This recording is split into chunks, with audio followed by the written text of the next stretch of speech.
Bismillah ar-Rahman ar-Rahim. Assalamu alaikum wa rahmatullahi wa barakatuh. Yeah, welcome back. Wanagi wayagi. Adin na fahmin zonan hadena na baron tonan. Big up, people. Hot up. I'm gonna apologize. I'm not supposed to do this at 7:30, but guys, I've been distracted. You already know it's Sunday. It's that day that we record, we do our thing. And ladies and gentlemen, we're gonna be talking about. Hello, assalamu alaikum. Yeah, but what's up? Wa alaikum salam, brother. How are you? How's I'm everyone? alright, brother. Salam alaikum to the panel. Alaikum rahmatullahi wa barakatuh. Hello, guys. Welcome to the guys. We're gonna be talking about this gender war, gender hostility in the Somali community, and like you guys know, like I said in the other, yes, assalamu alaikum, sister Aisha in the building, bless her. Like I said, on the 26th of August, we joined something called Clubhouse. That's it, where it's been popping, where shit net for a little hot minute, and people are trying to tell me it's died out. Where have you lot been? You lot are late to the party, but you know, you know what they say. And one thing I picked up on, I think we discussed this the other day. I think Mrs. H was with us, and it's this perpetuated this gender divide in our community. What is it? I don't get it. I don't know. It's missed me. I don't know what gender is. I don't know where it comes from. And I'd like to ask some of the panelists, what's your thoughts on this gender hostility amongst brothers and sisters? Well, Aliyah. Does anyone want to go first? Guys, it's all right. No one's gonna bite your hand. No one's gonna bite your hand. Can you guys hear me? We can hear you, Sister May. Please go ahead. Yeah, so I think I was saying this to you earlier today. Like, to me, the whole back and forth between the ladies and the guys, it just reminds me of primary school, just teasing, going back and forth with each other, just playground teasing, basically. I feel like hablaha iyo in a mother with dondonian. They don't know how to speak to each other. They don't know how to engage with each other. So the best way is to just constantly be at war with each other. Why do you think that is, man? Why do you think in Namibia they can't communicate, they can't speak to each other? Is it something to do with our community, or is it somehow we were raised? Is it or is this something that's new to us? What do you guys think? I think it comes from like hurt. So like if you've had a past relationship that hurt you or like caused you problems, and then now you're thinking everyone is the same way. So then now you have hurt men and hurt women who are saying men are like this, women are like this, and then it's a constant going back and forth, arguing and fighting over nonsense.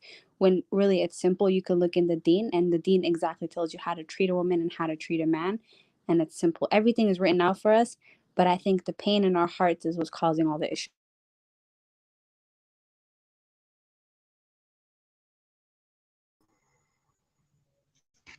I think you're on mute. Can't hear you. Oh, sorry. I forgot about it. Sorry, where, like, just to pick up piggyback off your point, Hannah, where's this pain coming from? You said something profound. The pain. What is the pain? Where is this pain? It could be from like a father figure that wasn't in your life, or it could be from a relationship that you thought was going to be forever, and you was cherishing, and then now that person hurt you, whether they cheated on you, lied to you, or whatever they did, and that's now causing pain. There's a lot of females who don't have a male figure, so then they try to find love everywhere, and that ends hurting them. Or you have a male who has no mother figure, so he doesn't know how to treat a woman. Hello, sorry guys, we've got a new panelist. So, can you speak up? Assalamu alaikum. Oh, that was tough. That was tough. What she just said. Huh? Hello. Hannah, what she just said was hard. Yeah, but there. Go ahead. We have the new panelist. I don't know what's happening. Sorry, guys. I just want to see this new panelist. What did you say? A mother figure. He didn't have a mother figure. He doesn't know how to treat women because he doesn't have a mother figure. Yeah, that's what I said. Like, if you're lacking that mother figure in your life, then you don't know how to treat a woman. You don't know how to be gentle with a woman. You don't know the love and attention a woman can give and need. So then you don't know how to go about life with a woman. No, I understand that, but yeah. But Kate, don't you think we live in a time where everything is 50-50? Do I really need to know how to treat women? No, a woman not knowing how to treat a man. Oh, that's a good question. But what do you mean that? It's 50-50, a man not knowing how to treat a woman and a woman not treating a man. Do you want to explain that? Yeah, brother. I'm explaining it because going right Hello? now. My mic is on Hello? mute.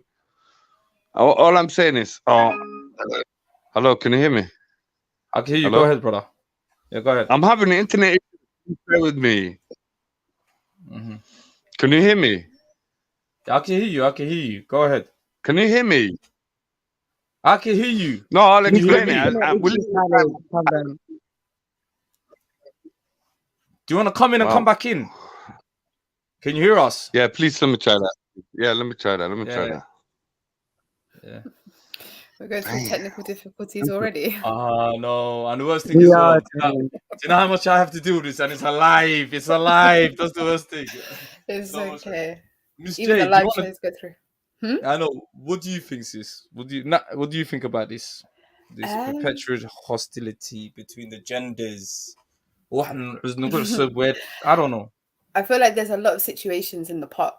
I think, the gender war, it exists not only within our community, wider society. So that plays a big fact. The fact that we're in the West plays a big fact. And the fact that it starts within the family, it starts as a child, and then just navigating through life, people are very quick to remember painful situations over the good, even though there could be, as a woman right now, there could be 9 great guys that I've met in my life, and the one that did the bad to me, that could tarnish my view on men, so I feel like there's a lot of factors at play. But me personally speaking, I think the West has kicked it up a notch because it's opened our eyes, and definitely the upbringing, the dynamics within the family have also got a big part to play. And a lot of the fact is, I think men and women just don't know how to communicate with one another. Why is They that? Do you really think they're don't. not? Do you think, Sister J, Mrs. J, do you think it's we haven't been taught this, we haven't cultivated this? Is that what you think? There's no Yeah, cultivation of 100%. talk, unless it's your sister. I think certain man, I don't know, is it true that I ain't hablo mala dalan there? Do you think certain man sila hablo that each kirela dak man be haskell tegia, which is not the Yeah, attitude 100%. to? Do you think? Yeah, go ahead. 100%. And then the relationship between mother and father, like that's his view on this is his first view on what marriage is. And if he doesn't see a healthy marriage dynamic, he's going to expect something similar within his household. So that also plays a part. The way he interacts with his sister also plays a part. But the love that you would show your sister is not the same love you would show your wife. It's a complete different. There's a complete different avenue of love, and if that's not there, when is he ever going to learn? And even emotional intelligence, we're all, like I said, there's so many things at play here. So yeah, I just think fundamentally, especially for example, Clubhouse, I feel like this is the first platform where men and women have actually been able to speak so freely. And it's crazy how I like how you're comment can blaming self. all the environment around us. I like how you're blaming everything around us. Because it all plays a So contributing many factor. factors in play in here. There's You said so many factors in play. You can't There's only two isolate factors. one. Let's be honest. There's only 2 factors: a man and a woman getting to know each other. That's only the thing in play. Okay, Nothing but else is in play. how he was raised, how she was raised plays a factor. But Her that's an interactions. excuse. That's an It's excuse. not an That's an excuse, excuse. Wallah. That's an excuse. Yeah, but let One the sister second. finish the point and then you come in, please. It's not Nicole. an excuse, because at the end of the day, if they have not dealt with the issues that they've gone through in their life and come into this on a clean slate, those situations are going to affect that marriage and that Sister, what do you think? relationship. Sister J, what do you think of Sister Iftin, one of our viewers? What do you think about this question on the board for you? Somali culture is to blame for the broken relationship between men and women. If you look back at the Somali culture, you'll see how men were brought up to disrespect women and look down on men. Honestly speaking, I disagree with that slightly, just because the culture. Sorry, can you bring it back up for me for 1 second? There you go, sister. I think the culture is right when. Okay, I'm going to correct myself in a sense. Don't worry, sister. No, do you know what it is? Because back home, right, that was the culture. And I can't lie, it was very subservient to men, as in it was a very patriarchal system. Do you understand? It was all at the service of men. We can't deny that, right? But now that we've come to the Western world, we're seeing other, what's the phrase, other isms and how other people interact and how other people navigate. We're like, we don't like this. We don't want this. So I think if we fundamentally went back to the deen, I think there would be peace. But I don't know. Honestly, I can't put my finger on it, but there's just a lot at play. And I think we need to speak about every aspect.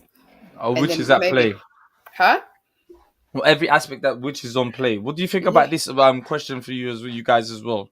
Because feminism caused all this when we are growing up. Men and women were blessed until the Me Too movement and other BS movement came along. No, wallah. Huh? Sorry, sorry to cut you off. I think I don't agree with that, because that's I don't agree with it either. Yeah, that's all recent stuff. That this whole Somali women and Somali men being at each other's necks and the whole high divorce rates. This has been going on before feminism, before Me Too movement, and I feel like one of the main reasons that between men and women is and our parents came to this country. They were facilitated with benefits. The men weren't going to work like they were used to. The respect that's how respect was lost. It has nothing to do with feminism or any of these things. These are new things. They affect our generation. But I feel like what happened with our parents' generation and all that iskhilaf and fahm when they came here, and the ranks changing where, Hoya had the money, now she's in control. The man is now waiting on her to give him the money, or he's not going to work. So I feel like that has trickled down into our generation. A lot of us have witnessed it. A lot of us have seen it, and we carry that sort of Haman within us for the other gender because of it. And I feel like that happens a lot, because let's be real, a lot of our generations come from single parent households. Not everyone is lucky enough or blessed to come from a single parent household. So I feel like the main gender issues do come from that. But even in a two-parent household, you'll see Somali parents, like some people still say I'm wrong for this, but I feel like Somali parents should show some type of affection or something towards in front of their kids, so the kids know that this is what a marriage should look like. But if you like, just from what I've seen, my parents don't hold hands, they won't sit around each other and all this, and they'll like try to hide all that and keep that to themselves. But when you're a child and you're growing up, you're gonna think that this is normal for you to not be around your wife in front of your kids and to hide all your love and all this. And then really, where's the example coming from then? What do you guys think of what man like Faz said here? Women have deep down root dislike for Somali males because they are what? Our parents have gone through it. What does that mean? What does that have to do with that? I feel like he's trying to say what I was saying. Women basically hate men because of what they've seen happen to their parents. But sis, that's one thing I've realized about trying to most sisters. Like again, I always remind people when I speak to some of the sisters, I'll be like, yo, what is really good? And this whole I grew up cleaning and washing after my brothers and sometimes I feel like sisters, ain't that a bit of a top part of you trying to be a mother? Are you against some of that? Because that's some of the main reasons I hear sisters. I'm not gonna lie to you. What do you guys think of that? It's a common theme I've heard from the Somali sisters. And then it's like some type of resentment for why I agree with I had to do something. And I'm shocked sometimes, and I think to myself, what's that all about? No, it is, yeah, I agree with it to an extent, because alhamdulillah, I'm an only child. I never grew up with no siblings, but I've had a lot of cousins, and I see how they were in the households, and they used to work their arse off. They used to be maybe 1 year, I'm a 2 year kayar, I'm a kawain. They'll be bringing him his clothes folded, ironed, everything. And a lot of Sudan, what they complain about is, I know how to do everything, he knows how to do nothing at all. Basic. And I feel like that's where a lot of uqdad comes from. Gabdaha carry a lot of responsibility at home. As you see in our community, in the mother marki, you know, markii waxba haysan and they're doing nothing with their lives and they're not working, but madaxa loo weyneynaya constantly, jidka iska taagan yihiin, stuff goes wrong over there. It's still the girls that are holding it down. It's still the girls that are working for her. It's still the girls that wax kasta guriga ka qabanaya, and in mother get away with a lot of. I absolutely agree. Yo, nagaha wa naga fiican 110%. So why are you degrading yourself and bringing yourself lower down by looking at the man that you have to care for, that the one you chose to be with? I don't think they're looking down on them. I just feel like marka is ogtahay na nag nool tahay, you want somebody kuu qalmo. naag nool rag badan baa ka xanaaqa kelmadaas. That is No, kryptonite. You know that kelmada? Everyone wants somebody on their level. Everybody wants somebody on their level. You don't want to be able to do everything and be with somebody that can't even turn on the washing machine. Wallahi, I bet ما it's a إلا link لا on your ما saying وحلا ده هم كوشة شمبر وبشمبرت هذه لا توشة سو كسر Yeah, that's right. Rag badia na haga. Rag badia o badia joga in a bushland. Yeah, by the Holocaust. As a human being, I'll tell you the truth. And as a man, I'm coming up to Southern Ishani Hoga. I promise you, Wallah, I'm telling you the truth. And again, Nakta Marka Rosa Wega Fianet, Marka Lakab Sadana, why it's less than but it's still Wega Fiantai. I ain't gonna lie to you. When No, you that's say a wega fi anta, what does that mean? Haychadaada wega fi anta. What do you mean by that? Hey, after nolosha bentooda maaha waxay ku sheegayaan hadda taandaa dhegeysan lahayd you would listen.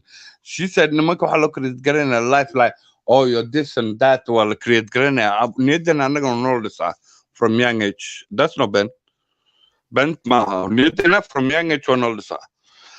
Gabadhi niyadeeda waxay ku dhalataa shaqada adag. You understand? By the time you reach a certain level, they're like, wow, like 70% ahead of you. We're just like wasteman right at the back, like trying to catch up. Ooh, so you're trying to say waste man trying to catch up? What does that mean? Sorry. runta dul isku sheegay ninkii naagta marka isku tagay adi maxaa ka sugaysaa hooyada gurigeeda markay ka baxdo hooyo ma ku samaynayso dharkaaga nomo hooyo cunto ma ku samaynayso hooyo wax ma ku samaynayso what do you know how to do like so what do you know how to do as a man then what do you know what to do adi maxaa taqaanaa inaad samaysatid oh you're self-sufficient everything is done for you oh now you can have a baby by your own you can do everything by yourself now you're definitely gonna need a woman. Of course you can. I think well, everyone needs a man and a woman need each other. This is the worst thing. Yeah, absolutely. But man, I understand. There is a khalaf between these two. Between these two races, at the beginning, there's a khalaf. At the beginning of the marriage, wallahi, I'm serious. At the beginning of the marriage, I thought I'm better than them. I found out they're better than me. What does that mean? What does that mean, though? When you no, I think, okay, what he's trying to say is basically what I was saying. Like, Gabdaha, they would know how to do everything and a bit more. Like, Nimanka, what he's saying, basically, Mahaz, like, you guys know how to work, Shakal, Tekikatin, all of that. But we got to a point that Gabdaha can also do it, and we can also do Guriga, and we can do everything. And, like, that's what he's saying. Like, he learned a lot from his wife. There's a lot of things that he didn't know how to do, and he's still trying to catch up with her. No, honestly, wallahi, you couldn't put it better. But honestly, I'm telling you the truth here. Okay, listen, you think you're better than them. I promise you, 110% they're better than you. Give a woman a house, give a woman a house. She will turn it into a home. You understand? But doesn't a man make the house and the home again? How can a man make a foundation? A man just builds a foundation. He's a waste man, bro. He's gonna sell the foundation. Yeah, but you can't generalize like that. Of course, not all men are waste men in it, but like in Amafi and lots of great brothers that work for their family, that provide for their family, that take care of their wives. And I just feel like often we just focus on the negative. There's a lot of great families, relationships going on in our Dakan and in our culture. Today's show is not bad. Today's show is not bad on the side as well. Sorry? Today's show is not about it's all about gender war, yeah? I'm explaining gender war. But we can't we can't get into this habit of disregarding the good. We need to see the good. The good should be spoken about more, because if we're hearing is negative and constant gender war, how are we going to better ourselves? We need to start discussing the good. We need to discuss what makes a good dynamic, how to end this gender war. Honestly, a lot of the time I think of it, to be fair, I think it's BS. A lot of the time I genuinely think a lot of these gender wars come from we want better for one another. Do you understand? It's coming out. It sounds so messed up to even say this, but I feel like it's coming from a place of love in the worst way. Do you see what I mean? I get what you're saying. Yeah. Do you see where I'm coming from? Mm-hmm. And to be fair, deep down, a lot of these people want to meet someone good, right? They do want to settle down. So yeah, and no, I get what you're saying, especially when you're saying it possibly could be coming from a place of love. Like they want qofkanin or hada, what they see as the right way. Yeah. And they're trying to kibash each other into that, basically. Yeah, but I can guarantee you 110% you will never meet someone perfect, someone who can meet your criteria. You will get someone near there. You get someone near there and you work together. What is this constant back and forth? I think that's what we're all trying to figure out. Yeah. And we're going a bit on a tangent, Hadda, but I don't know. Because it's funny because we're a majority female panel right here. And we as women are speaking about this is very rare, men. you know. Yeah, but it's this crazy. Is rare on my channel. This is the first time. It's crazy how we appear on the gender war. Mashallah, Sahib. Okay, thank you very much. But I have to be honest. I have to be honest. Yeah, there is a gender war, right? And we can't sit here and say I, as a woman, cannot put all the blame on men. I cannot, because and I can't put the blame on women. I can't, and I can wholeheartedly say, yeah, okay, maybe we are doing X, Y, and Z, but we do have our bad. We do bad, you know. Do we claim as a man would say we want them to be more submissive? Are we more obedient? Because this is the thing that I keep hearing, right? Are we allowing the men to be leaders? Are we nitpicking too much? Women nag. We are. It's who we are, right? Like as we're much moaning. Yeah. Is it we're moaning? Pardon? That's the new word. We're moaning. Women moaning. We're moaning. We're moaning. Maybe, yeah. Do we nitpick too much? Honestly, maybe we do. Are we not dealing with our personal issues as men and women before we're getting into marriage, for example? Do you understand what it is to be because like I said, the biggest question we have when we come to marriage, wallahi, I'm not gonna lie to you, we can all talk about nitpicking here and there, we can all say something about each other, we can say, oh, you understand what I'm saying? But honestly, the truth, I'll tell you the truth, communication very, very important at the beginning.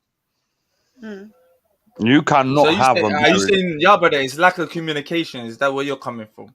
110%. I'm with them on that one. Ninka Melbourne no ado, Nakana Melbourne, like they never agreed to compromise into the same place where they want to be together. What do you think of this statement? What do you think of too much's statement? If Somali youth saw their parents in loving relationship, there will be no gender war. I'm not gonna lie to you. I never saw my parents hold hands. So you're telling me. No. Honestly, هذا تو حاجة نفسي إلهي كعب هذا وحي شيء سيء. If I saw my mom and dad hold hands, so that is so nice. You know, I've never seen that. I seen it. I grew up, alhamdulillah, with my mom and dad very affectionate to one another, you know, love. Do you see what I mean? So to me, that's how I viewed marriage. And when I went out into the wider world, I saw a lot of nonsense happening and I was in disbelief. So yeah, I feel like having a healthy view on marriage from your parents really does set you up in the best. So you might as well go to the bedroom and just see how they do everything, innit? Why not? Wallah, what do you mean, man? Let's not do that. See. Did you not just say it? Healthy relationship, me, my father, me and my mom. Your father showing affection to his mother, to your mother. How is that something? Yeah, there is ways of showing affection without touching each other. What do you guys think of this comment? What do you guys, Jay, what do you think about this comment here? 100%. I think me, all of us, all the women on this panel would scream the same thing. We've been saying this from the beginning. Honestly, marriage counseling in the 100%. community. Pre-marriage counseling. Up to naga muran bay rabaan. That's all. Naga waxay rabaan muran. Nimankana waxay rabaan muran. horta naagaha please don't call us naagood waxaas I made a mistake. I said I'm sorry. Chill. Wallahi, Okay, let's go back. you're right. Let's go back. Sisters, you're right. But honestly, I'm telling you the truth. Labada qof bay ka dhaxaysaa marriage-ka. Labada qof saas kula hadlaan. Labada qof waxay isku sheegaan. Labada qof meesha rabaan in the next 5 years. That's the most important communication you need in the first couple of weeks in your marriage. Yeah, but it depends, and not everybody Horta is practicing. Not everybody has like 100% knowledge of the deen. So I don't think there's anything wrong with going to pre-marriage counseling, seeing your local imam, a sheikh, whatever. He can talk about you. He can explain like the rights to both genders. He can explain the woman's right over the husband and vice versa. Set like goals, like sort of have clear expectations of what to expect. And I think all this can be learned. All this can be learned. Sometimes it's easier, guys. Sometimes it's easier to speak to a third party. Sometimes it's easier to express your feelings, especially if there's somebody upon the deen. I don't think there's anything wrong with that at all. But if you're not that practicing, it's good enough. I don't think there's anything wrong with that. You could go to Quran. I don't think there's anything wrong with it. It's normal, and a lot of other cultures do it. There's some Muslim libraries you could go to. You could go pick up every book. You don't need no one third party. Why have you got the big issue with it? What's the big issue with if somebody comes and speaks to you both before you get married? This is the thing. This is the thing. I'm not marrying that third party. Yeah, but it's somebody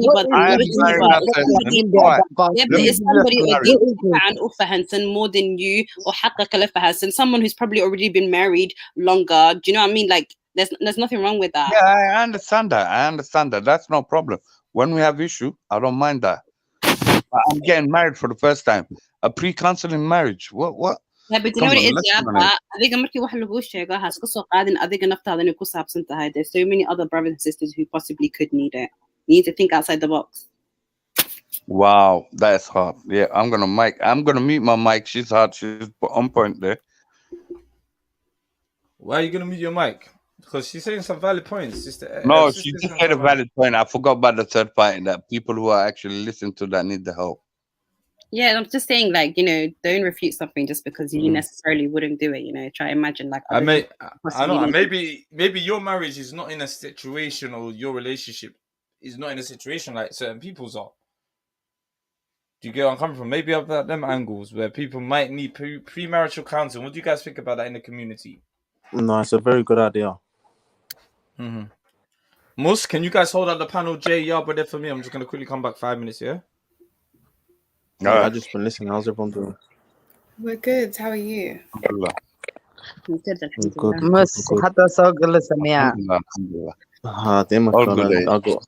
I got called to come through. So what's going on? What happened to the other panel? I was just telling you need a pre-marriage counseling before you get married. Yeah, I think, look, and nowadays, you need to exert any effort that you can, man. Divorces are high. Yeah. You know what I'm saying anything that can help. The thing is, sometimes people can't really tell. People can have some sort of likeness towards each other, but they might not even be compatible for each other. It might take a third party to really spot that out. So why would I be in a marriage where we cannot be compatible? Yeah, but it's pre-marriage counseling. Before. It's pre-marital counseling. It's you. Okay, say you like this girl, right? And you wanted to get married to her. Yeah. Okay, cool. Yeah. You may like her. How she appears to you is everything you could ask for, right? But you guys, there's certain things with it talks about how do you conflict resolution, how do you view marriage? They talk about finances, they talk about every aspect of marriage that could potentially come up, and you'll put your view and she will put her view. Would you rather go into marriage knowing that both of you guys are on the same page from your wants and your needs in your marriage, or would you rather know before you even go down that route of marriage that both of you may not be compatible? That's a good question, because to be honest, no, but to be honest, either way, whether you have a third party or not third party, you're still going into it without knowing each other compatibly. Of course, but at least you have the foundations, right? I don't know if she was showing off or I was showing off in front of that third party. No, yeah, by but Don't no, saying, it's not a one session. It's continual sessions where yeah, you it doesn't actually matter dive into though. these But it could be conversations. something. It could be a front I could be putting up there for the third party though. no, yeah, but it's just an extra level of reassurance when it Yeah. comes to just um understanding one another, all these things. You might not even be compatible like that, and you're gonna get married. This is just something, just another level of reassurance, just to it's not. It might not be necessary for everybody, but it's not gonna do any bad. It could only do some good. Why not? Yeah, why not? Something new to me. Don't misunderstand me, guys. Wallah, it's something new to me. I don't understand it because wouldn't have this when I was getting married. I said 14 years ago. When I got married to my missus, I was what 20? Yeah, I was like 20, 22, 23, something like that. We went through life together. We experienced everything together. It was different. We didn't have all this. We didn't have no communications like this. We had to compromise, get to know each other, and do things differently, and see each other's best and worst, and in order to pick up each other. Wallahi. Otherwise, it wouldn't have worked. I would have been divorced a long time ago if I wasn't interested in not making the marriage work. You know what I'm saying? There is no insurance for life. I'm telling you right now, there is no No, such. listen, nothing is guaranteed. Marriage, even you could do everything right and it may not work. Yeah, Happens. absolutely. It happens. Yeah, It but it depends happens. on both of you. It depends Of on both course. of you. Of course. I promise you, the only one thing I did good here, wallahi, I'm not lying to you. I went into the marriage. I had a bit of saving behind my house and all of that. Yeah, nothing else. And I had a house and that. I was doing all right. Alhamdulillah, I was living. I was a cybersecurity. I was living. So what I did was that's the only thing I had going for me. When she came, bro, she took my breath away, man. It was different. Well, it was different. It's just like, someone I was interested in looking at all the time. Mm. Someone I can care to, someone I can have a conversation with. And then eventually we turned to each other. We molded each other. Yeah. We molded each other. It's like two new mods who meeting, and you mold it. You shape it up the way you want it and everything. We just molded each other. Well, like now when I get good news or bad news, whatever happens, first person I call is my missus. Allah Mubarak. That's beautiful. And that's what it should be. Good. Yeah. And I feel like a lot of people aspire to have that kind of relationship, where you love one another, you want both of each other to win in life, you're each other's friend, because friendship is key, right? You have to not only love that person, you want to like that person, you want to like their company. The first 5 years of my marriage, I actually enjoyed going out with my friends and all this, and she made me. I said, "Oh, why is she doing this? Why should?" Then one day I realized I'm sitting there with my friends. So, what the fuck? We talk about the same shit every day. We do the same thing every day. I could do that with my missus. I swear to God, I started doing it with my missus for the last one, nearly 7, 8 years. Yeah. I promise you. Oh my God, we leave the phones behind. We just hold hands, walk in the street, and we talk rubbish all the time. I actually enjoy it. MashaAllah. No, that's really good there. That's really good. Yeah, honestly, how you gonna get there? The only way you're gonna get there if you look for honest marriage. إلهي ببريسا إلهي بحوج سنسا لبلا رعو تكنسا مرتا تكتل after that nakta تكسا nakta either the same thing. End of story, and then just take a journey. It's an adventurous journey. For me to know everything or get assurance for everything, wallahi, makes no sense. It won't be adventurous. So do you believe that maybe we're overcomplicating things? Absolutely, 110% we are complicating over everything. All right, there are two people here who are trying to be one person. All right, one person is always going to be on top. 99.9% of the times it will be the woman in the house. Outside the house, it will be the man. That is the understanding, uncompromising relationship. That's how it works. Okay. You understand? So honestly speaking, I'll be honest with you guys. Well, I'm telling you the truth. That is how the relationship works. That is how things are done. You cannot be successful in a relationship not expecting to compromise nothing at all. A man will compromise. The first wife is everything: friendship, lifestyle, clothes. What eventually when he was single, the door, the haircut you had, this door. Nothing like this is gonna happen. Okay, so all right, say that I put this to you because we hear this rhetoric a lot of the time. Women need to be submissive. Women need to be obedient, right? You as a man, right? Obviously, we believe that the right way that the husband leads, right, and the woman follows, right? Not blindly, but follows enough to let her husband lead. Where does he lead? The question is, where does he lead? Not in the house. In the house, it says in the Quran, the woman has the freedom in the house. She's the king in the house. Okay, but say I put that to He you. leads outside. Okay, fine. So he talks, and you come back with if your husband sometimes, the most cleverest, the man will come up with a good idea at the beginning and say, "Oh yeah, if I put the card on this and this," and you tell him, "No, no, no, no. If you do it this way, it might be better." That's nothing wrong with that. That's not you being taking the lead. That's just you offering a better opinion. Mm-hmm. They said, yeah, they're calling Yaba the marriage guru. Yeah, he is. I'm enjoying it. Okay, the guru. Welcome to Somali Speakers. I told you, this is better than Clubhouse. There's no Wallahi, trolling here. 100%, 110%. Clubhouse up to Benba Kushega now. Wallahi, Benba Kushega. Wallahi. They do. Clubhouse, people talking a lot of, wow.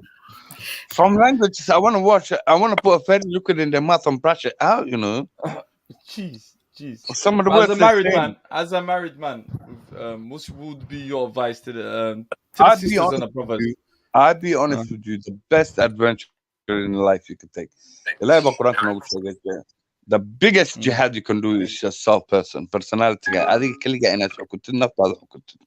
All right. The biggest adventure you could take is taking that risk with somebody who makes you, just wherever she walks, you look at her and don't look at no one else. Is it so hard to find something like that? Guys, we've got a quick question for the panelists. What do you guys think about this?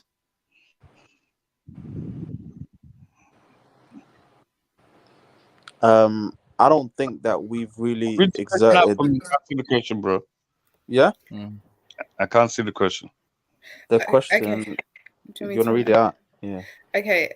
Quick question to the panelists. How effective are these pre-marriage counselling, given that it hasn't changed the problems among the Westerners? I don't think it's been advocated enough to even comment on the benefits, personally speaking.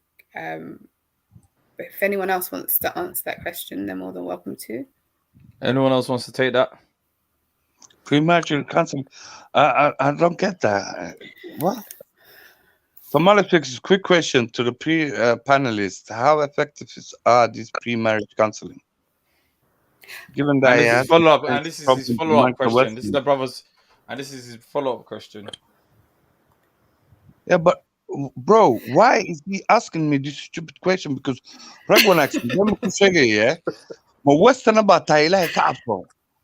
why are you comparing yourself to Western people when you have a different lifestyle and different rituals and different being and different everything? No, but I think he's meaning the fact that we as Somalis have grown up in the West. Because we are not. Pardon? It does not matter whether you've grown up in the West or not. It does matter. It does matter. It really does. Because. Okay, explain yourself. Go ahead. For example, now if I lived back home, I would more likely, the gender roles are a lot more defined, I would more likely be at home, take care of the kids, be domestic, be in a more of a traditional role. I think now living in the West, where things have kind of changed, depending on where you live, I may be working, if I am working to also contribute to the household, when it comes to domestic chores and taking care of the kids, now the roles have now blurred. Do you understand? So how can you say that? Right. How can you see do you see where I'm coming from? Because living in London, rent, functioning, just living life as it is, it would more likely needs to be a 2-income household. I think for the question, I think the way they put it, I don't think you can make the assumption just because divorces are, say, on the increase, for example, that means that um, premarital counseling isn't helpful. I think when you're looking at premarital counseling, you can't just look at the generic everybody. You're gonna have to look Yeah. specifically at the data when it comes to the those that have participated in premarital counseling and see how it's actually affected them.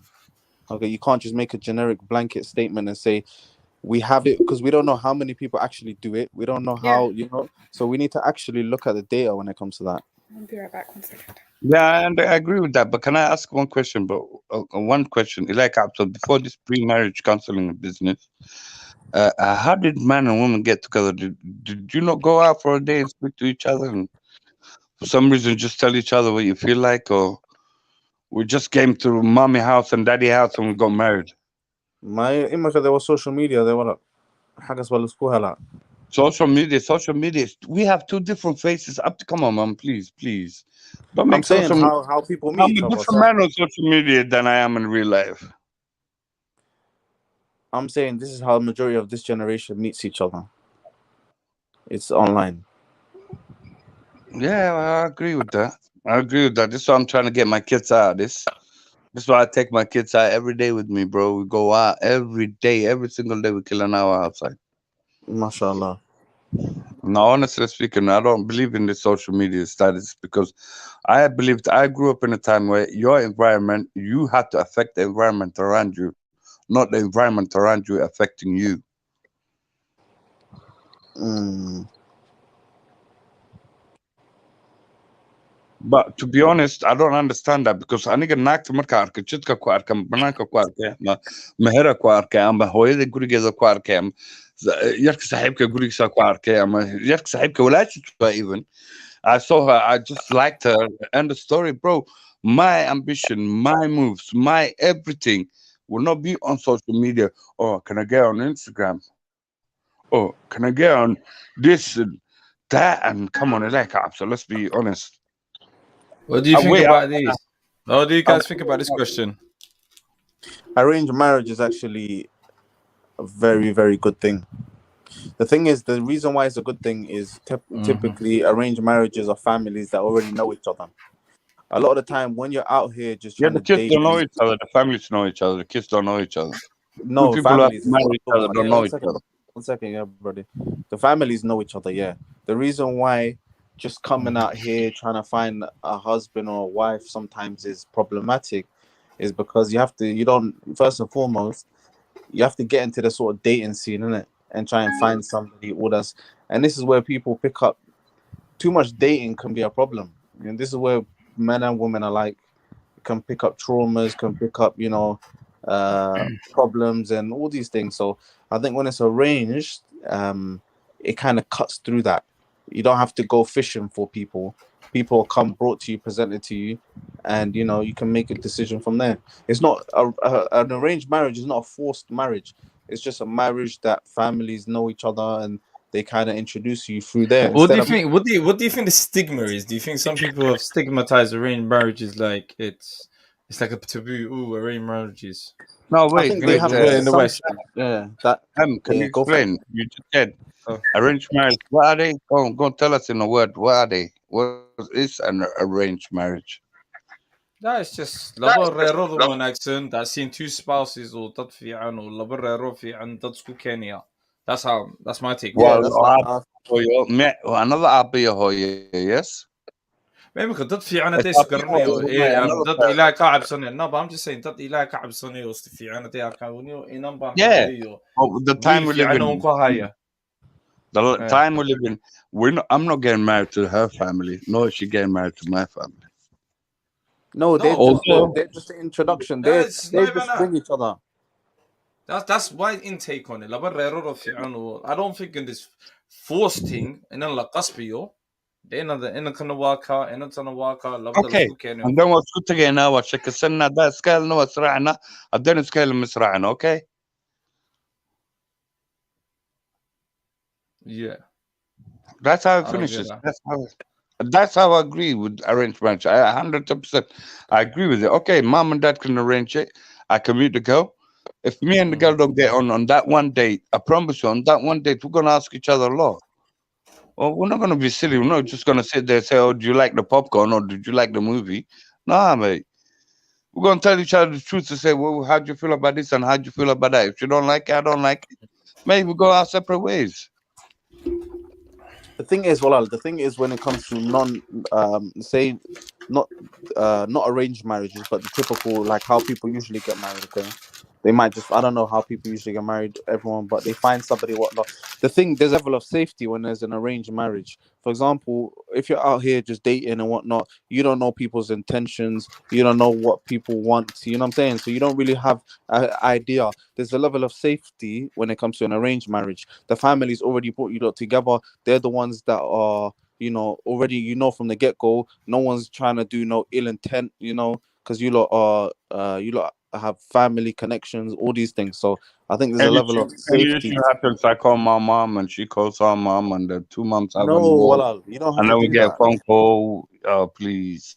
You don't have to do that. I'm just saying they're the ones that initiate it. I'm not saying that you're gonna be, sitting on each other's, next to each other all the time, living with your mom and dad. That's not how it is. It's they're the introduction. They're the ones that bring you lot together, and then you lot, inshallah, go on your own path.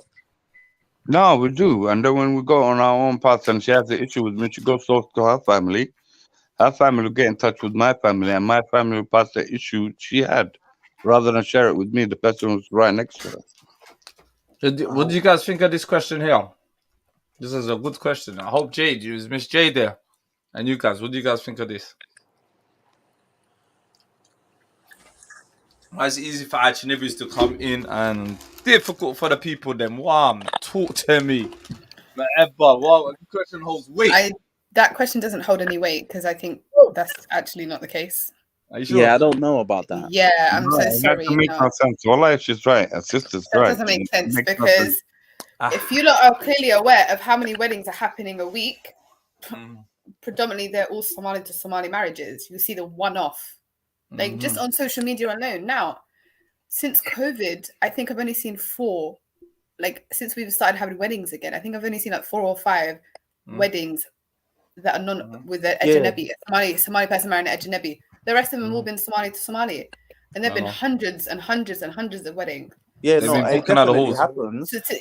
But the thing is, there's a question for you here early on. This was directed to you. What do you think about this? Miss J, if the benefits outweighed the cons, then we would have seen the impact on the society. On this, are we talking about premarital counselling? Yeah, I think that's what he was talking about. What about this question? There's a question here for you guys. Okay. I think with this premarital counselling thing, just from anecdotal experiences and stuff that I've seen around, I feel like when we're going into marriages, we're going on it based on lust and love, and not really knowing yourself, and not even having the hard conversations. And I personally think that premarital counselling will allow you to have those hard conversations, because if you guys have 2 different views on marriages, have 2 different views on finances, have 2 different views on your goals and his goals, and vice versa, there's going to be the issues are going to arise. How you deal with arguments, people won't know these things until they get into marriage. But once you start having these conversations before marriage, you kind of get an idea of this person on another level. It forces you to have the uncomfortable conversations that I think a lot of people avoid to have, because they're just going into marriage on blind faith. Like this person you're marrying affects the rest of your life. It's the mother of your children or the father of your children. Are they going to assimilate well into the relationships within your families? Her view on mother-in-laws, that plays a big factor too. Yeah, that's true. Like, that's true. This is what I'm saying. There's so many things. So like I said before, I don't think it's been encouraged enough within our community personally for me to even comment and say that it's helped reduce divorce rates. If anything, if it has happened, it's avoided marriages from marriages that were maybe doomed to fail. Obviously, Allahu A'lam, but I'm just saying, it prevented marriages from happening. Yeah, Ems? A highlight thingy, man like Faz's last comment. Was it this one here? I don't know about this. Is this true? I'm not really sure. Because Is it? I don't know. Is it true? again, these statements there, we need to see factual evidences. How do you get where I'm coming from? I've heard of this, in certain circumstances. I don't know if it's something that we can say, is happening en masse. But I've known that it's happened before, where that maybe would have a lower one, but Somali, I don't know how. But I don't think it's a something that happens en masse. But that's why I'm asking. Maybe someone else knows more than I do on this.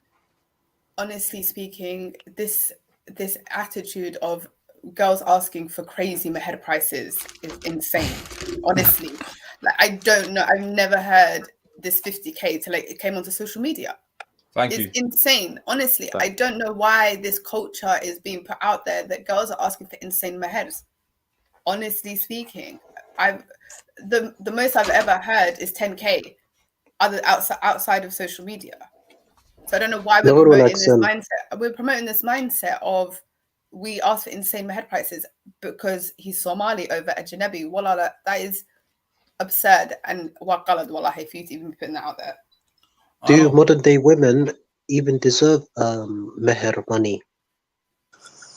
Listen, we know your stance. Does the modern man expect to be cooked for and doted on? That's a good question. But the issue that I'm having is, aren't we equal? Huh? Aren't we equal? I don't know why we're all painting marriages with the same brush. Whatever works for a couple works for a couple. I don't understand why we're forcing this narrative. If that's what you want with your wife, Walala, inshallah you find that with your wife. But I don't know why agendas need to be pushed out. That's what I'm saying. Have you got anything to say, Rad? Reaper? Or is that it? Hello? No, I've got plenty to say. I believe we had this discussion last time with M, that and the other brother who was here last time, that I believe that meher, that Somali women, Muslim women, they don't deserve a cent in meher. I believe that marriage should be equal, that it should be abolished completely. Yeah, we heard your position last time. You know what I'm saying? It is what it is. Yes. You do whatever works for you, Sahib. Because the risk, because the reason why I say this, because I believe that an insurance policy, a new form of marriage should be developed, just like with a mobile contract. I put money towards the insurance policy. If anything happens, bam. So because a lot of women are getting, a lot of women are getting married, and in some cultures, men also get married, and the women pay the man the meher in some cultures. But there's a scam going around where women will get married for the sake of marriage. She'll post this on Instagram, whatever, on social media. Then a year later, she's gonna bounce the guy off, and he paid 30 or 20 or 15 or whatever money he paid. There's a lot of scams going on. People are just getting married for the sake of it. Does anyone have anything to say? Rad. So what are you suggesting? Religious reform? Yeah, that's bottom line. I think that's what it is. Hello, Rad. Do you want to speak up? I know you're hearing. Yeah, can you hear what the brother said? What are you asking for? Religious reform? I'm not calling for the meher to be religiously reformed. Not changes, but with meher, either sort this meher madness out. If you can't sort this madness out, do not pay meher. If you want to sort the madness out, educate people about it and warn people about the abuses of meher, of how certain people are moving, or it should be reformed. Lastly, as a last resort, Dr. Rad out. Dr. Rad, let me tell you something, bro. If you cannot afford the girl, do not go to her meher. Do not ask for nothing. She asked for a certain amount. If you're man enough and you like that woman and you want to be that with that woman, you will find a way to get there. Otherwise, Okay then. As a meher, will she accept 500 boxes of Halwood or 500 boxes of Wrigley's chewing gum? Is that acceptable? Or 500 pair of dirham? maybe Yes or there are no? women out there who will accept that, If but that's what they want. certain women will not accept that because they have daraja No, ilayhim. They got but my brother, some certain levels women to are them that. women. Wherever she comes from, some certain women will accept a tufah. Whatever ethnicity she is, she'll accept a tufah. For goodness No, sakes. some women That's how have cheap. levels to them. That's how cheap women. That's how cheap it's become these Yo, days. Haddaku Chaisha, and she cares about you, Dr. Ridley. Dr. R, So it's Dr. Rad. It's Dr. Rad. Dr. Rad, whoever, yeah, listen. Haddaku Chaisha, تفاحة تري وروحي قادونسها 1 pound, 1 pound, 1 pound. She'll take 1 pound Haddaku Chaisha and she cares about you and she thinks she's got a life with you. But you going around worried about meherkan and all this, and you're looking at certain women and their meher and all, bro. If you can't afford it, please stop looking. Please stop advocating I'm for not your looking team. at This is your Dad. point of view, but listen, your point of view is I don't want to pay my head. I'm not this. Up to Allah, Lord. That's good for you. That's a you thing. It's not that. Okay, what about men who are being abused? What about many Somali men that are being duped, being abused? And How? and Explain to me. What Somali man? What Somali man's been doped and abused? Talk to me. This is part of the gender war we're talking, gender hostility. No, I'm telling you, right? The men are being abused. What about the rights of the men? Explain to me. Don't make broad statements. Explain Call to him us all men getting incels. abused. I'm not making broad statements. I'm just here. I care about my fellow man. So please tell us how men have been abused, because how are we going to talk about this gender war when you're not? We need scenarios. We need situations. Somali men are being under. I believe that Somali men, 100% Somali men are being attacked by Somali women. And I repeat, I do not hate Somali women, nor do I dislike them. I feel like there's a war that Somali women are launching against Somali men, and Somali men are under attack in many different forms. And wallah, yeah, we are all adults here, and this is what, an 18+ room, and it's unedited, and I'm gonna speak nothing but the truth. So Ilahi, help me. Go ahead, give us a scenario. I don't. As we said, please let us know. Wallah, all I'm asking is for a scenario or where a man is being abused that you think he's been abused. Can you share it with us? I like the sister said we need scenarios and syndromes. Go on. The floor's all yours, Doctor. Hello. Hello. Yeah, go on. The floor's all yours. Explain what you mean. Used, Johan. Don't need to make broad statements or blanket statements. Go on. Explain what you're saying. I'm not making any broad statements. I'm just saying that Somali men are being. Okay. Can you give us Can you give us an scenario? Could you give us something? A scenario. Someone that I know, that I've spoken to, that a Somali man that he knows, he got married in the 90s. This Somali person that I know of, that he knows the person, he basically got married in the mid-90s, and he was around, 25, 26, and he paid like, around 20K, and she divorced him, within a couple of months, or within the next year she divorced him. I think that's right. Abuse. No, but honestly, do you think the Somali man, do you think the man should still pay the meher if I don't know why she divorced him, but she took the money in the end, and 20K was a lot of money back in the day. Why would you sign a piece of paper that says meher signage guy if you do not agree to what you're going to pay at the end of the marriage? But I'm talking about getting, I don't know the reason. I can't comment. The person hasn't told me the reason, but it's not good. So you don't know what happened. Really, you do not know what happened. All you know is a man paid 25 grand in the 90s. Yeah. And then she left him in 2-3 months, whatever you just said. That is nothing to do with us. That's just a marriage breaking down, bro. Nothing to do with religion. Nothing. But then, my brother, it's very common. It's very common. It's even happened in my family. It's not that common where I'm from.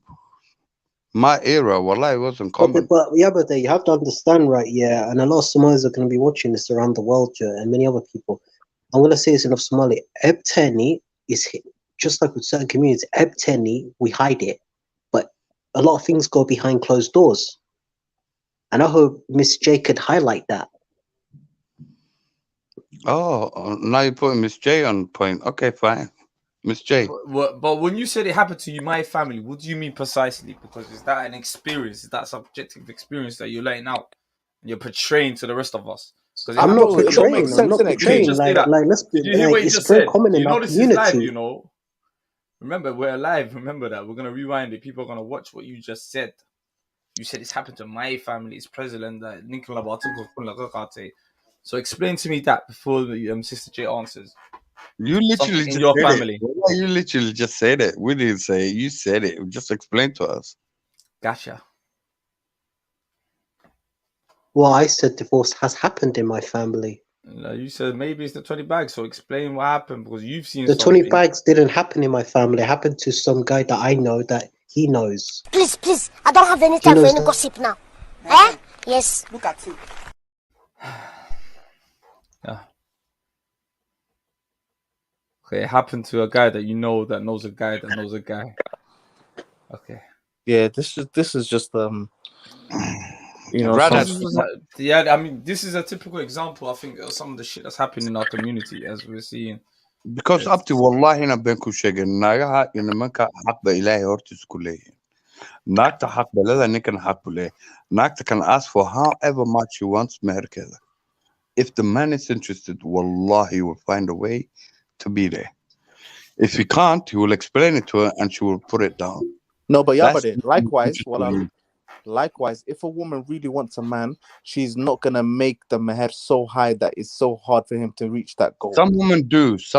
No, if they really want you, they're gonna make it easy. They're gonna make it easy if they really want you. Believe me. Yeah, if they really want you, wallahi, she will make it so much easier for you. 100%. Nabi Muhammad sallallahu alaihi wasallam gabadhiisa markii la roosay maxaa ku dhacay? Muxuu ku yidhi nabiga nimankii markii soo ag fadhiistan wuxuu yidhi ninka qur-aanka ii hormariya ninka qur-aanka ii hormaya gabadheeda roosaya. She actually needed trick. Saddex qobol haddaa akhrisid qur-aanka dhan baa dhamaystay. She told the guy she likes. She didn't tell it to the other guy. You know what I'm saying to you guys? Please understand where I'm coming from. Wallahi, I'm talking to you from experience. Wallahi, I'm serious. I'm telling you the truth. No, you don't pay attention to me. Naagta xaq ba u leedahay meherkeeda meesha rabtaa geysato. Some silly women would do that. They'll be silly and play silly games with you. And yes, things happen, but that is your point. That is for you. Yeah, but you said that meherka wa xaqeedii. Okay then. What about ninka shishe? How come meher ma bixiyo oo dowry ma bixiyo ninka shishe? Ii sheegi kartaa. Ninka ajnabiga ka hadlaysaa. Ninka shishe ajnabi ora ninka shishe ma bixiyo meher ma bixiyo. Ninka shishe maxaa ka wadaa ninka shishe waa ajnabi oo Soomaali. qof aan Somali ahayn basically wuxuu doonay inta kelmadda yara qariyo for some ajnabi de asagoo Somali qof shisheeye. Okay, yeah, cool. Actually, yeah, you saying the same words. Okay, go on. That's not true. You shake yeah, but I'll rephrase again. Yeah, I'll repeat. How many Orosis you know at Gobchoke witness? This is the thing, Dr. Rad. And again in because where's this myth coming from as well? Because I wanna hide this myth. Because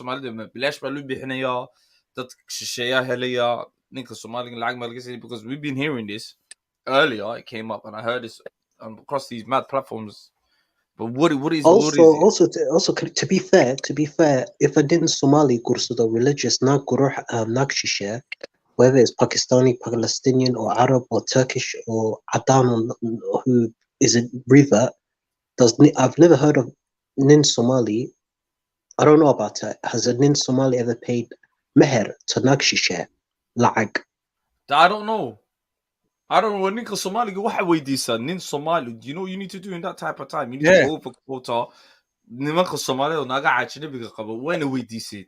You just can't. I know knock actually be couple. Do you see any knock actually? There's no. I've never heard this with Nimina Somali. Exactly. I don't Mustafa knock. I don't know. I don't think he's married. Yeah, but knock Somali Bukaba. So we can't answer them questions. The panel can't answer them questions. So we're in an Somali with this. Well, I don't know what's the. I've been to a Genevi. Why is this perpetuated like so much? Like, it's not true, bro. I don't think it's true. Like, look, generally speaking, we can find here, you know, some anomalies where things happen here and there. Majority of my head is on between like 1 and 10K. You know what I'm saying? Ah. In between 1 and 10K, I'm like the vast majority of my heads. And if somebody's paying somewhere in between there, I don't know. It is what it is. And if someone's got the lag and he paid extra for his missus, boy, that's between them two, innit? That's I think between Somalia the missus. I don't know. Do you know? I think Somalia. Yeah, I think it's. Do you know what it is? I think it's the keeping up with the Hirsi syndrome. You know, keeping up with the Jones. We've got to keep up with the I don't give a damn about keeping on the Jones. I don't care about none of that. So why should the point I'm trying to make? Okay, the point I'm trying to make is the point I'm trying to make is why is it that? Because I've been hearing about this for years and years and years. I've and been I hearing whether again. whether it's true. You see, with the key sentence you're And saying, I've seen a certificate. I've seen a certificate right here. Where? And I've asked a couple of brothers on this. You have the certificate. Can you send Where's the the proof to him? certificate? Can you What show us? What certificate? We're not Now I've seen a certificate on Twitter of a Somali sister who married a Adan Riva guy from Liverpool, and the guy didn't pay no meher at all. I don't care too much, but the certificate's on Twitter. You could look it up, and I can post it or find it. Post the link, and right now we can post it up in front. Bro, we don't even need to. Okay, I will post it. So give me like 5 minutes. I will look for it. Let me have my shah. I will post it. I will like Eli's my witness. I'll post it. Okay, but I don't trust that source in itself anyway. What are you trying to He's say? Googling it. Are we trying to say that when we're marrying Ajnabis, meheras are not paid? This is what's no, being said. that's haram. That's haram. That's a lie. Because I can speak for myself. If he's making these blanket statements, I can counteract it. Anyone I've known in my life that has got married to a non-Somali have paid or have received their meher. What's the average like? What are they paid? Because the thing is, obviously, he's saying one thing, but I think where this argument comes from is that Ajnabis pay some less than Somalis, which I don't make sense. Where is this coming from? I know two. One that's paid 10K and I know one that's paid 8K. So that's on the. I would say that's on the higher spectrum. Yeah. You know what I'm saying? That's on the higher spectrum. I think majority is like between 1 and 10K, somewhere usually around 5 to 10. So why is this being perpetuated like it's like it's fact? It's not true, man. I don't know where these rumors are coming from. I think it's some butthurt people that's spreading these rumors. I think we're living in the hearsay culture. Yeah. You know, with the gossiping and talking. Imika now, this story that we just heard, it was from someone. Why are we using it as if it's the word? But then again, Miss J, you forgot. It happened to my family. So sometimes, some people speak in ways where they don't want to say it. Maybe I don't know what to call it. I don't know what to call it in the therapy. But even then, if your family, someone within your family had a breakdown of their marriage, are you going to know everything that led to that divorce? No, you're not. Yes. You're never going to know. And only the two people that went through that marriage will know. Mm-hmm. And it's probably not a financial.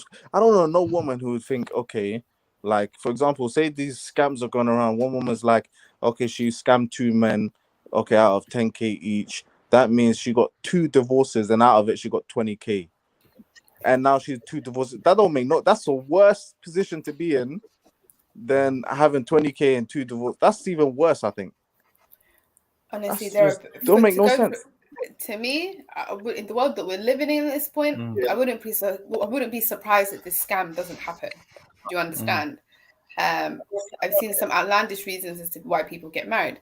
So for this doesn't surprise me. But for you to scam 2 guys out of 20K, go get a job. You can make that amount of money in less than 6 months, realistically speaking. So why are you going to do that? The time that you did to trap these guys and scam them, you could have gone and worked. That's true. And then plus with the scamming, عيال بقى money say 1 night, 2 night, let's talk to $1 to me, I don't know where these Bro, like all this these is coming from stories. K. It's all Yeah. coming from animosity to one another, man.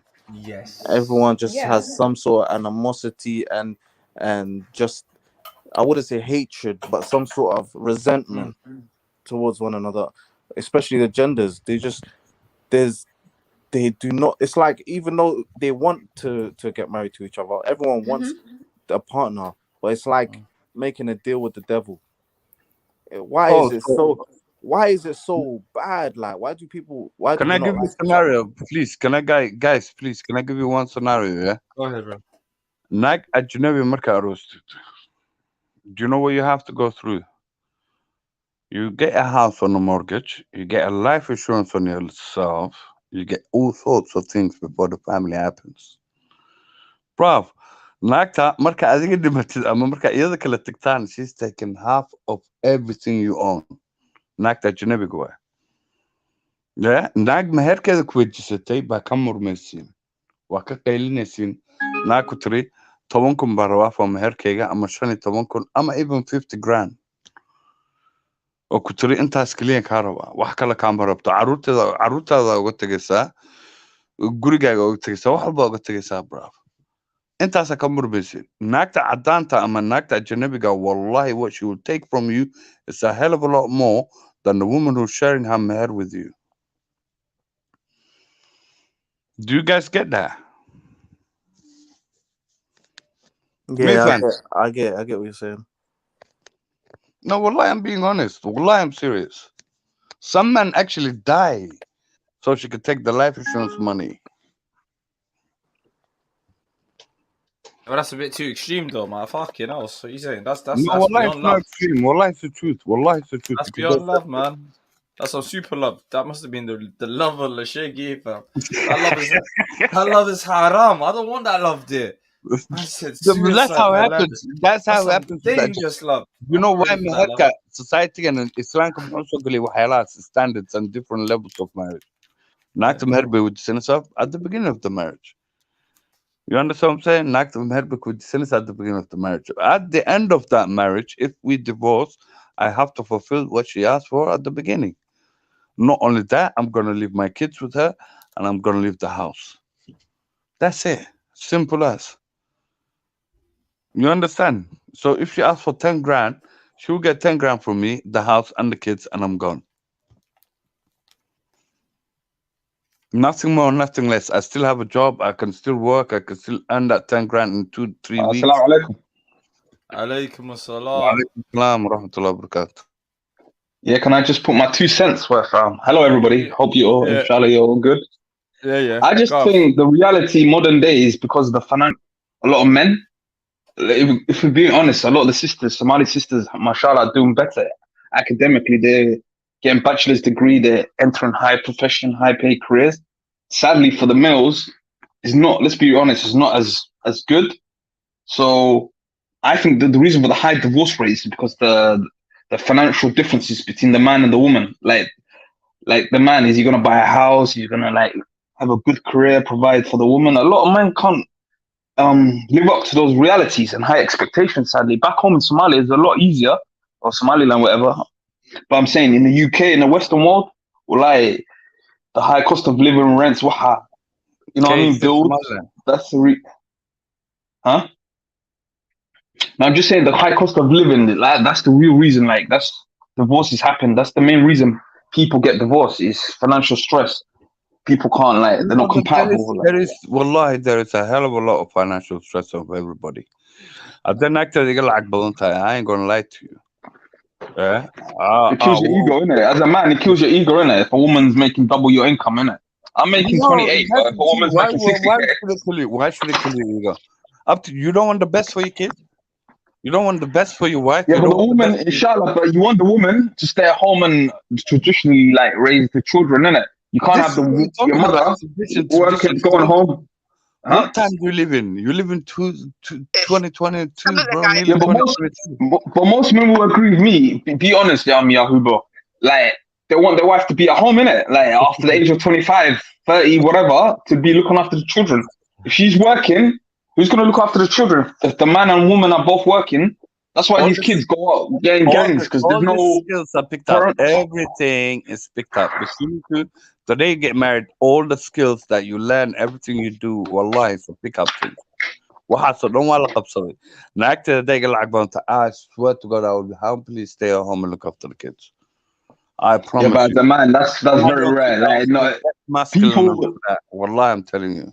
but they'll call you a sack, didn't it? As a man, if you're just at home doing nothing, yeah. Like, okay, Yeah, looking who after call me taking Saka? the Just kids from go school. win, yeah? Just go win. People, I don't care about their opinion. I care about her opinion. No, Yo, but honestly, I care about her opinion. as the man, you got balls though. You have to, mate. You have to bring the bread home. At the end of the day, it's on you to pay the rent and bills, not the No, woman. those days That's are how over, it's my been. brother. Let's be That's been honest. for thousands of years. For thousands of years, that's the And you tradition. The guys man. listen to each other one at a time. Winter freeze. Listen, those days are over. Wallahi, it's over. I do not. There is no expectation of man bringing a bread or something. Up to you. Just said it yourself. Nagi Somali, we live Somali. We kept the message again. And we live Somali. That's why you guys were talking about the meher, though. That's why a lot of these young women, they had high expectations. They want the high meher, what you say, 10, 20 grand, whatever. Because they're making the big bread. They're making 50, 60K easily. They're accountants, lawyers, you name it, doctors. You know what I mean? They make that type of money is nothing to them, innit? If the man can't reach that level, that's why they think, he's nothing then, innit? They're going to look for higher income men. That's the reality. That's my point. Why would you get everybody. married? Why would you get married? Why would you do marriage or look for a marriage if you're not ready to do it? If you're not ready, you don't have that bags behind you. Why would you do it? Yeah, but I'm just saying, what do you mean though? Like, you can't predict life. Like, at the moment, I'm just saying, it's the numbers. I'm not lying. Look at the numbers. The women are making more money in this country anyway, the UK. A lot of the Somali women are high earning when it comes to the men and women. Yeah, the men are not. A lot of the young guys are in jails. They're involved in criminality. They're in low paid jobs. You know what I mean? That's the reason. A lot of the women maybe. Some of us took advantage of what we learned. Some of us took advantage of education because we did. Okay, then what's your reason? What do you think the high level of divorce in the Somali community and a lot of Muslims as well, other Muslim groups as well? Why do you think it's a high divorce rates where people get married 6 months later, a year later, they hate each other's guts and they end up divorcing? What do you think then? If it's not financial reasons, that's what I believe. My reasons. What's your reason? What do you think? Nothing to do with financial. You're saying divorce. You're saying divorce. It's got nothing to do with money. Let people answer a question. Let people answer, man. You asked me a question. Let me answer it. Please, can you mute up, please, as well, Winter Freeze? Let people. It's a dialogue. It's a panel. Please go ahead, there. All right, go. Listen, you asked me a question. I tell you the truth. Wallahi, I'm serious. Or either like the day I wanted to go to my missus and I wanted to propose to her. We had a 4-hour dinner. Restaurant please get out.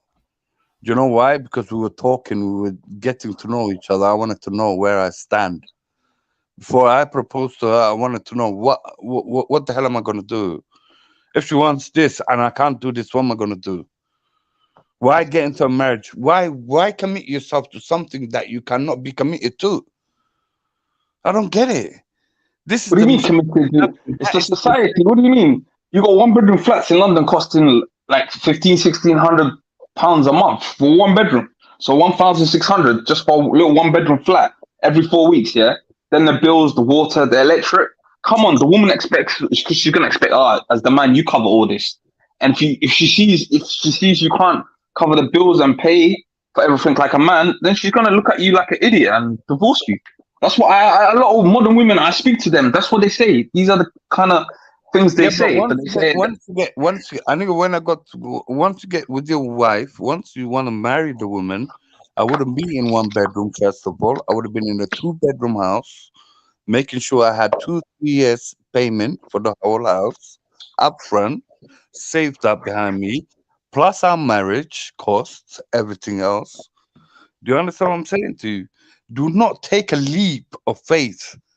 Don't cross a bridge. You don't have to. Do something. Bro, if I'm going to do something, I might as well do it very well. Yeah, but I'm saying the majority, look at the numbers. I look at data. I'm not talking about emotions. I'm looking at the data. There's high divorce rates. Whether you want to believe it or not, you can look at the figures out there. Yeah, there's high divorce rates, and a lot of the women say because it's financial reasons. The man is not stepping up to the plate. He can't take care of business. Simple. That's all I'm saying. That's my point. And my point is, the man is not ready to do it, and he does it anyway. My point is, the man goes for marriage without having the money. So you're saying get married broke. You're saying get married broke. Have no money in your bank account. That's madness to me, man. You're gonna get married. I'm telling you, get married when you when you can afford it. It's a privilege for a rich man. These days, it's a privilege for a rich man. Sorry, guys. Miss Hirsi said, "Yeah, come on, Miss Hirsi, jump on. Love to hear her input." Somali Hoy, aka Somali Hoy, in the building. Guys, we've got a new panelist, Abdurrahman 00. Salam alaikum, brother. Walaikum salam, brother. How you doing? How you doing, family? Welcome back. Welcome back, my brother. Very well. Brother, what's your thoughts on the gender hostilities? What are you thinking, brother? Why is there gender voting going on? To be honest with you, I've just been listening in, etc. But I think, to be honest with you, I'm not really quite aware of the topic, so that's why I just came in right now, just to listen in. But the more I listen in now, maybe I might have something to input later. So yeah. No, listen in. Take your time, my brother. Yeah. What is the brother saying? Boom. Mo Baller said, talk about gold diggers. I don't think we're talking about gold diggers. So, guys, you want to get back to it? Yeah, but any of the other panelists? Hey, Winter, you believe every man has the right to get married to? Up to broker in London we live in, it won't work. Okay? You can't be broke and living in one bedroom flat expecting to marry a woman and keep her happy, bro. I'm not going to lie to you. It's not going to happen. That's my point. That's my point I'm making. But I see people saying, the marriage. But realistically, that's the people. The family put pressure on the man. Get married. And he goes along with it. But the reality kicks in very quickly. Like, he can't take care of the woman and family, whatever. My family put pressure on me when I wear the wrong jeans color, bro. Every day I get pressure. I don't care. I handle that You're pressure, talking about 20 years ago. I'm talking about 2021. You're talking about 20 years ago. I'm talking about 2021. The reality is a lot different. I'm talking about 30 years ago. 20 years ago. You guys, cheaper. Life was life was cheaper. Rent and everything was cheaper. You didn't have high immigration levels in London and the UK. You didn't have so many people. Well, it was a lot easier for you to get married. Yo, wrap up. No, brother. Before I put you on mute, please just stick to your point. Drop it. Let people answer. This is a conversation on a panel. It's not. I'm talking about 30 years ago, Winter. Thank you. Please, let's make this into a dialogue. Let's listen to each other. Stop yelling. Sorry. Go ahead. No, I'm talking about 13 years ago, not 20 years ago. Don't make it like coming back, guys. Yeah, guys, please respect the panel. Big up Miss Hirsi in the build. Salam alaikum. Alaikum salam. All right. Is she there? Hello. Salam alaikum. Alaikum salam, sister. I'm gonna come back to you guys. Please hold up the panel, respect each other, and let the dialogue flow. Yeah. Inshallah. What was the topic? Sorry, I was just hearing something about why marriages fail. It's the gender hostility in the Somali community. That's what we were talking about. If you got your input on that, but I think now we're actually going. I think it's it's the finance, but that's the main topic. What's your thoughts on it? Let the sister take over. Well, I don't think it's usually financial reasons. Maybe that's the element, but I think some of the main reasons is there's just people are not compatible. They're not like they're not sort of being honest either. You're not getting to sort of the truth. You know, in the Somali marriages, a lot of the time they're showing up as somebody else. So that the saying, "Ben balagu in maxay lagu soo xiragaliya." So yeah, I understand what you're talking basically, about. It's a completely the person you're like, when you're intending to get married, is a completely different person to the person that ends up. Yeah, but panel here, halkan meesha joogo waxaan u mudan in anaga duqnahay eega dhalinyaro yihiin oo like 20 years ago marriage-kaaga waxay ka hadleen like winter my guy here is arguing for today and yesterday. Yes. We had the same problems. Wallahi, the jobs I was doing back in the days before I became a cybersecurity, the jobs I was doing, I was getting paid chicken change, bro. Yeah, but you managed to get places. Yeah. It depends, if the the man is just sitting at home and he's not making any effort. That's something different to working and you're not earning, you're not earning a lot. If you're working and you're not earning a lot, you can work together. You can both work, can't you?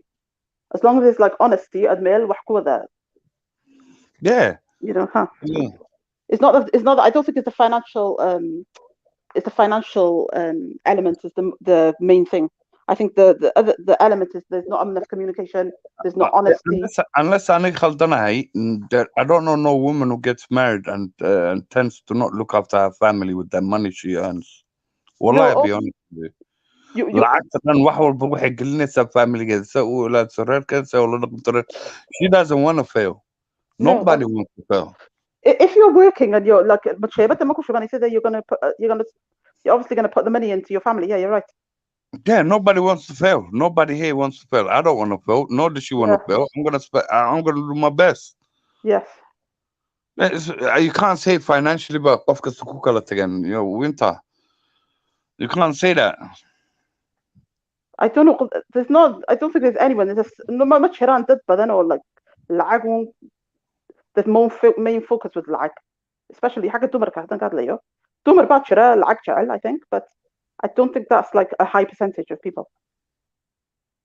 Yeah, dumar oo reerkeeda aroostay oo meel kale u gurtay ba waxay leedahay lacagteeda iyada aroorsanayso. No, wallahi, it doesn't work like that. I doubt so. Yeah, I doubt so very much.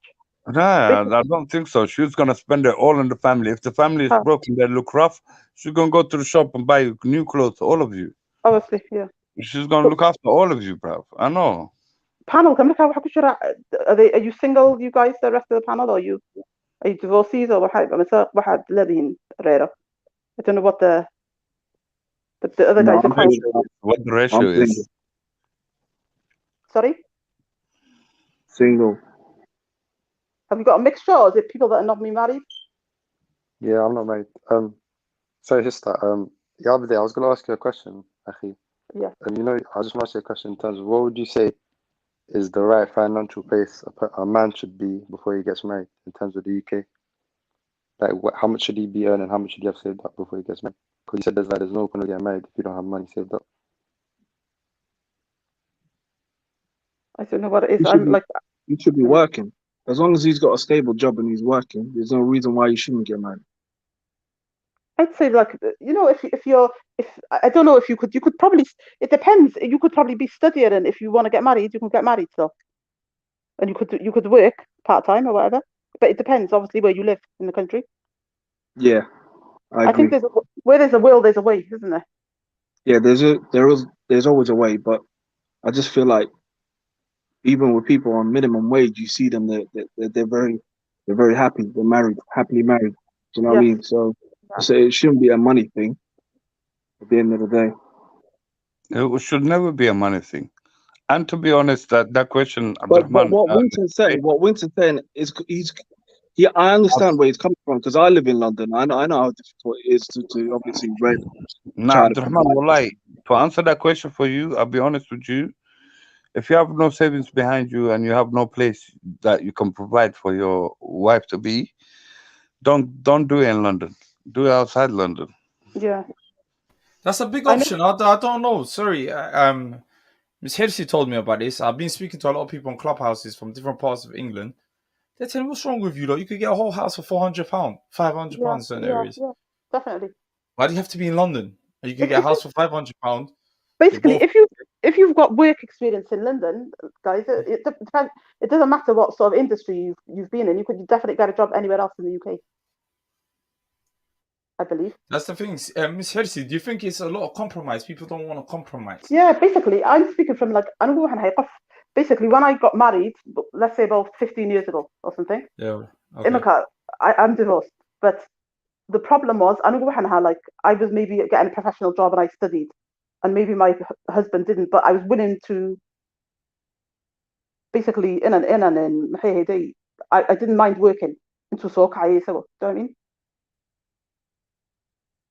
I hear you. Carry on. We can hear you. So that happened, but obviously, what happened as time went on, the person wasn't. I shouldn't maybe do. All I know is my own personal story, but I don't even sit and add detail. It's basically if there's a problem with some Somali guys is isn't it? They're not actually stepping up then. When you say now listen to this, sister. When we say, we have to be careful sometimes. When we say kofku ku'iyariya, from a walala perspective, in tahay. Yeah. Marka tira kofku ku'iyari, what does that mean? So in si fiican ma qolno. I want to hear what a sister says. Inaku ku'iyariya. Basically, if imagine there's like a sister that is like she's got a job that is like she's got a degree and she's got a job that she's like just started, but it's like it could lead to it could lead to a good salary afterwards. She's basically on the bottom of the ladder, but she's got the job and the brother hasn't. They're just starting. Maybe they haven't studied and they want to go to university or something. There's those situations. The sisters are now more educated, aren't they? Yes. So, yeah, I agree. Basically, what happened is I carried on working, basically, and the brother wasn't like. No shaqaynin. Hawshiis as a man. Hawshiisu qaban kari waaye. You do little bits, but it wasn't like, more. It wasn't. He's starting a lot of courses, leaving the course or whatever. Do you know what I mean? Yeah. I wrote about him. So it wasn't. That was the element. Do you know what I mean? That was one element. So I think like that, is an element that's an element that could lead to a breakdown. Do you know what I mean? But don't you think the high levels of unemployment among Somali men in the UK, that's a fact? No, don't contribute to them. It's a reality. It's like Somalis, we deny like the youth as well. Somali youth involved in criminality in jail. Like we deny all these things, but it's a factor. But then again, okay, cool. I like these type of questions.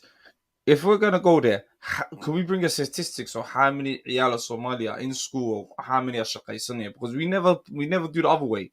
We never say interna shaqaysaniya. We always look at the bad negative sides. How many? And maybe that's a handful.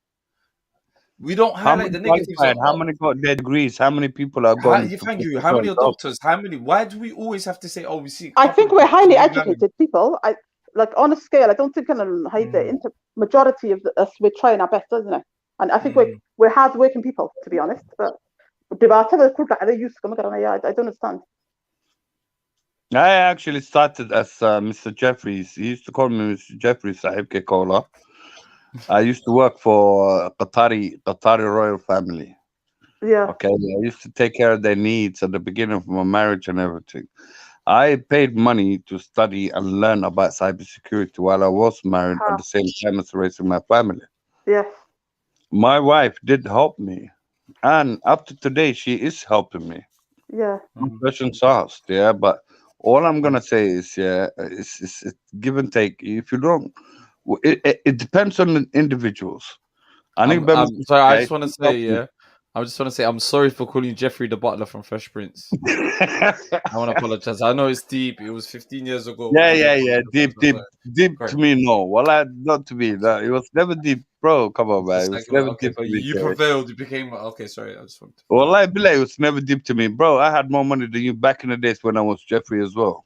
Okay, Jeffrey the Butler. Remember that? Yeah. So I used to make it.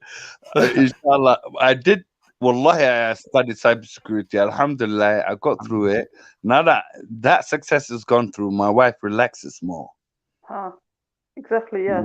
Yeah, and I work more, but she relaxes more. But I do Monday to Friday, 9 to 5 sort of thing. I don't go out of my way, and stress is less, and you don't do much. Alhamdulillah, knowledge is better because I have more time for my kids and for my wife too. I think the problem is it's not financial. Mostly is it's Afghan life. Do you know what I mean? And it's getting worse and worse all the time. Because I feel like in the mother you have there's not equality in the household, is it? Again, I keep hearing this word. Remember, in the beginning of the stream, I might have said that last time. Go ahead, Wallah. It might have been me. No, go ahead, Wallah. I don't want to make it a blanket statement, but I've got brothers, I've got a big family. So even though they're good guys, they're married and everything, we didn't have the same, what's the word? So okay, expectations go and kind of not. Do you know what I mean? Yeah. Okay, well, Miss Hirsi, I've said this numerous times. Anyone that knows me, I know habla man la soo korin man la Yeah. ilan Yeah. plus waladkay may dalin it. Yeah. All boys are rugged house in it. Yeah. So it's different. Yeah. Very different, isn't it? Yeah. I've heard this numerous times again, and I said this in the beginning of the stream. I've said this. Numerous sisters have told me this as well. Khalid, like that. I used to do that. Like, hindsight, isn't that preparation for you being a housewife? Though sometimes are you denying that the fact that I found it like, did you now do you realize it was as a a life mother? skill. It was definitely that a was life skill, huh? necessary. I do not as a woman. Traditionally, it was a life skill. In reality, in the country we live in, it's a more education than a husband. Why is the man not learning the same skills? Why is the man not learning the same skills in the UK when the women are learning that skills as well? Why? Okay, is it due to lack of unhealthy parenting? Is it due to a bias between the boys? Traditionally, I explained it to you. Traditionally, it makes sense. You're absolutely right, because a man and a woman will live a parallel lives. But ilaahay hortiisa isku mid baan nahay. Isku mid baan nahay labadan nahay. Ani iyada baan isku mid baan nahay in front of ilaahay. It doesn't matter what you say or what you do. It's true. Yeah, that's true. That's true. I promise you, I can learn how to look after or wash this or walaalkay soo korin karo waxyaalahaas dhan waan samayn karaa. But she probably would do it better than me. She would pay more care into it. Maybe I won't. And there's other places where I will beat her. That she will not beat me. So is it compromise? Is this where the problem is going? It's like, okay, in a maha, makana gursetid. Yeah. Forget what happened in your household. Like, I think a bunch of the sisters. Is this education moment for in the mehena? Like, I know I look good. No, nag will get looked after, man. Inshallah. You know the ones, yeah. Mashallah. Yeah, so do I. You know the ones in it, yeah. But I'm saying, I ain't had that shit around me. I ain't had that luxury in it, yeah. So I'm thinking, did this person traumatize Abla? And I'm like, no. Well, I'll kill you. That man, that married you. And then he used to sit there. But later on, when you come a Hoya, would you think like, you know what? Actually, that was kind of, Someone will. Someone will say that. That's the question I got for the. Yeah. Well, some women will definitely say that. Go on, Kilo. You wanna come through? Yeah, I mean, if you're working full time, and you're working full time, there's no reason why you shouldn't help each other. Yeah. There's no boundaries, man. You gotta do everything that she does, man. If you're both working. We're in a different country. This is what it is. This is how it is done. And I think a lot of brothers need to really, maybe a lot of the brothers need to learn that etiquette. And I think that conversation comes from a lot of Nimanka.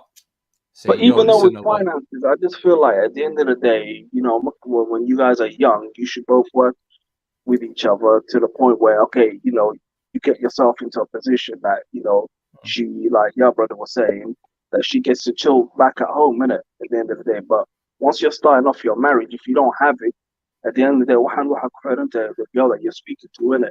And that's the beauty of marriage. You talk about these things before you get married. So, you know, you'll come across some girls that expect you to maybe to provide straight away. Then again, there's some sisters that might say, you know what, okay, fine, you don't have it now, but let's work together to the point where obviously, inshallah, you'll do better. And then, you know, she gets to stay at home or do whatever she wants. Yeah, well, you're absolutely right. I agree with that 110% because at the beginning of the marriage, man cannot have everything. I can guarantee you right now, no man is ready for a full marriage unless you're a billionaire. Yes, maybe then it's a different story. I think men worry about money. Billionaire is a different story. Yeah. But I wasn't. I was working. I was better off. I had savings. I had bits and pieces. I had things happening. Alhamdulillah, it was okay. Everything went well for me. But then, there was hunger from my family for more. In order to do so, I had to study while my wife backed me up. She helped me and to gain to where I am today. In order for her to relax, so I can do what she wanted me to do at the beginning. Yeah, that's right, man. So you're saying it's sacrifices. A lot of people don't want to sacrifice things. Is that where we're going? It's the compromise. Up the relationship, up till we can talk to each other all day and sit in front of each other. We have to sacrifice. We have to listen to each other. One of us has to listen to the other one speaking. You can't both speak at the same time. You have to talk about something different every time. laba qof gaadhi ma wadi karayaan. War saddex qof ma wadi karto, laba qof iska daa, laba qof ma wadi karaan ba hal gaari. Especially at the night, oh my God, things will fly in the car, bro. Wallahi billah, I'm telling you, the best relationship in this life is a man and a woman who understand each other and get along with each other and go through life together. That's it. Whatever the cost is, whatever happens, whatever we have to sacrifice, we do. End of story. No questions asked. Now that's how girl really into you, man. the Rough Rider day. She won't make it hard for you, man. That's how I feel about it. Girl's making it difficult for you, and you're worrying about money and stuff like that, and maybe that girl's not the right person. You gotta move on, man. Yeah, absolutely right. It's between the two who said scholarship stand at the beginning. adiga iyo naagtaada saa iskula hadashiin bay ku xiran tahay inaad saa iskula hadashiin from the beginning. It's the start of a relationship. Believe me, the first day you speak to each other is the beginning of the relationship. It's very important that you come across as a man who's interested to commit everything. If you're not, she ain't gonna commit. I guarantee you. Wallahi, she won't commit. You're gonna push her to play you and think about her security and leave you. That's it. Yeah, But that's if you're committed, yeah, wallahi, if you're committed and you're real about it, no one will leave you, bro. Well, you gotta work for yourself first, man. Brother Abdi, come through, bro. No, well, I think what Yabadi said and what Keo said, I think well, was spot on. Now, especially me as a young brother who's looking to get married and that, it's a good time. So yeah, definitely. That's good advice, man.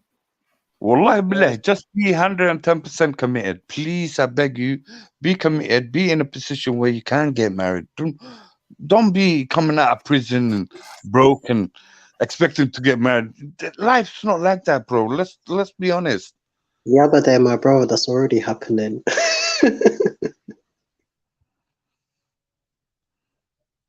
Yo, hey man, my guy is something on. Rad, Dr. Rad. That's it. That's all you gotta say. Nothing else. Yeah, but that's happening. That's it. You got nothing else? Yes. Yes, you just said that man coming out of prison. Do not expect to get married if you're not in a position to get married. Please be understand. If I'm do me a favor. Yeah, but can you do me a favor? Go to Brixton Masjid and ask them that question, and they'll give you a different answer. Yo, can I say a few things if you guys don't mind? Yeah, go ahead, Musa, man. Come through. Assalamu alaikum. Yeah, go ahead, bro. Yeah, it's to do with the end subject of a woman's career, basically. And I heard you guys talking like and 50-50 kind of thing. What you got, and the way I like to see it is, and man's responsibility is to be the provider. That's his main responsibility. Yeah. A woman's main responsibility is household maintenance and just to keeping everything in check and the security of the household and etc. and all that. Now, no one's saying he can't have a career, yeah. And what you have to understand though is that his career takes priority because he has the responsibility to be the provider. So his career has to always take the priority. One, and here's where the conflict arises. I think when he's working. And he has to focus his responsibility. He has to focus away from his responsibility and focus more on her responsibility. And that's where the conflict arises because his responsibility, his main responsibility is to be the provider, and that should take priority over her and over her career. What you have to understand is also that her income, anything that she owns, is hers technically. And anything that he gives to the household or spends in the way of her household, it's just charity towards the household or her husband. It's not really her responsibility. Do you get it? So, and to stop the conflict arising, and the man and where the man has to like focus away from his responsibility and take more to and deal with more of the responsibility of the woman's, because she's focusing more on her career rather than the household. To stop that arising, I would say always that his career has to take priority over hers at all times. Okay. Quick question, Musa. Is your career bigger than her career? Can you earn more money than she can?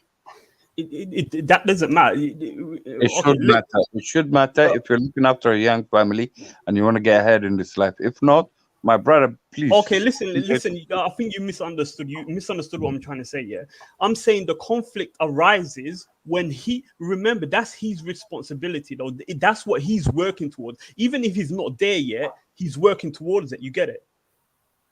So if he's slowed down in any way because like she's focusing more on her career rather than the household, and he has to focus elsewhere rather than his career. If he has to turn away from, if he has to turn away from that, if he has to turn away from to get somewhere. What do you mean? Sorry, say that again. You help each other. If I'm working towards a high earning, yeah, and my wife is in a place where she can earn good money at the moment, bro, we help each other in order to continue the cycle. No one's saying don't help each other. I'm saying he has to get there. Basically, he has to get there. He has to be the number one earning, not her. He has to. That's his responsibility. I think what you need to understand is a man's dignity. His dignity stems from his ability to provide, to be his sole provider and the sole provider of his family. Eventually, as a man and a husband, you will reach that level. You will reach that. How many of us have grown up with moms and dads that are stuck in their place? Mom stays at home, dad does his thing. How many of us have grown up like that? Unfortunately, not most of us. I'm so sorry for those people who haven't. I had experienced that. My father was not always the biggest earner. Okay, My mom Yabade, don't go off the topic, please. And Yabade, and if the woman was, say, like working for the welfare of her family, she's working for the welfare of her family, the survival of her husband. I get that. And the kids. Listen, and you're going way off topic here. And if the woman is focusing more on her career rather than her responsibilities, such as taking care of the kids and etc., things that she's naturally better than him at, yeah, if she's focusing more on that and he has to focus away from his career in any shape or form one question, can I interject? Why does a man want to marry? Please not yet. Yeah. So Yabede, if he slows him down in his career progression and etc., because she's focusing more on his career and he has to focus on more of her responsibility, which is the household, do you think that's right? No, that's not marriage. That's fucked up. Yeah, exactly. That's what I mean. And his career has to always take priority. It has to always take priority. No, not always. That's his responsibility. No, it has to. It has to. Listen to that's me. his responsibility. In order for you, at the end of the day. In order for you to progress, yeah, your wife will come up to you and say, yeah, listen, I'm qualified already. I have this doctorate, or I have this nurse, or I have this thing. Yeah, I can start working like 4 or 5 days a week. Yeah, but why does the woman need to work if the man is doing the earning? I'm not talking to you. Wait, I'm answering Musa. Listen, Musa, listen. Yeah, you're listening to me. Boy. As I said, yeah, the woman comes up to you and says to the husband, listen, I work 3 days, 4 days, 5 days, yeah. I will look out, and the rest of the time, please help me. You know, we carry on each other, and you can study at night, and you can do this, and you can do that, progress, and reach that level. You understand what I'm saying to you?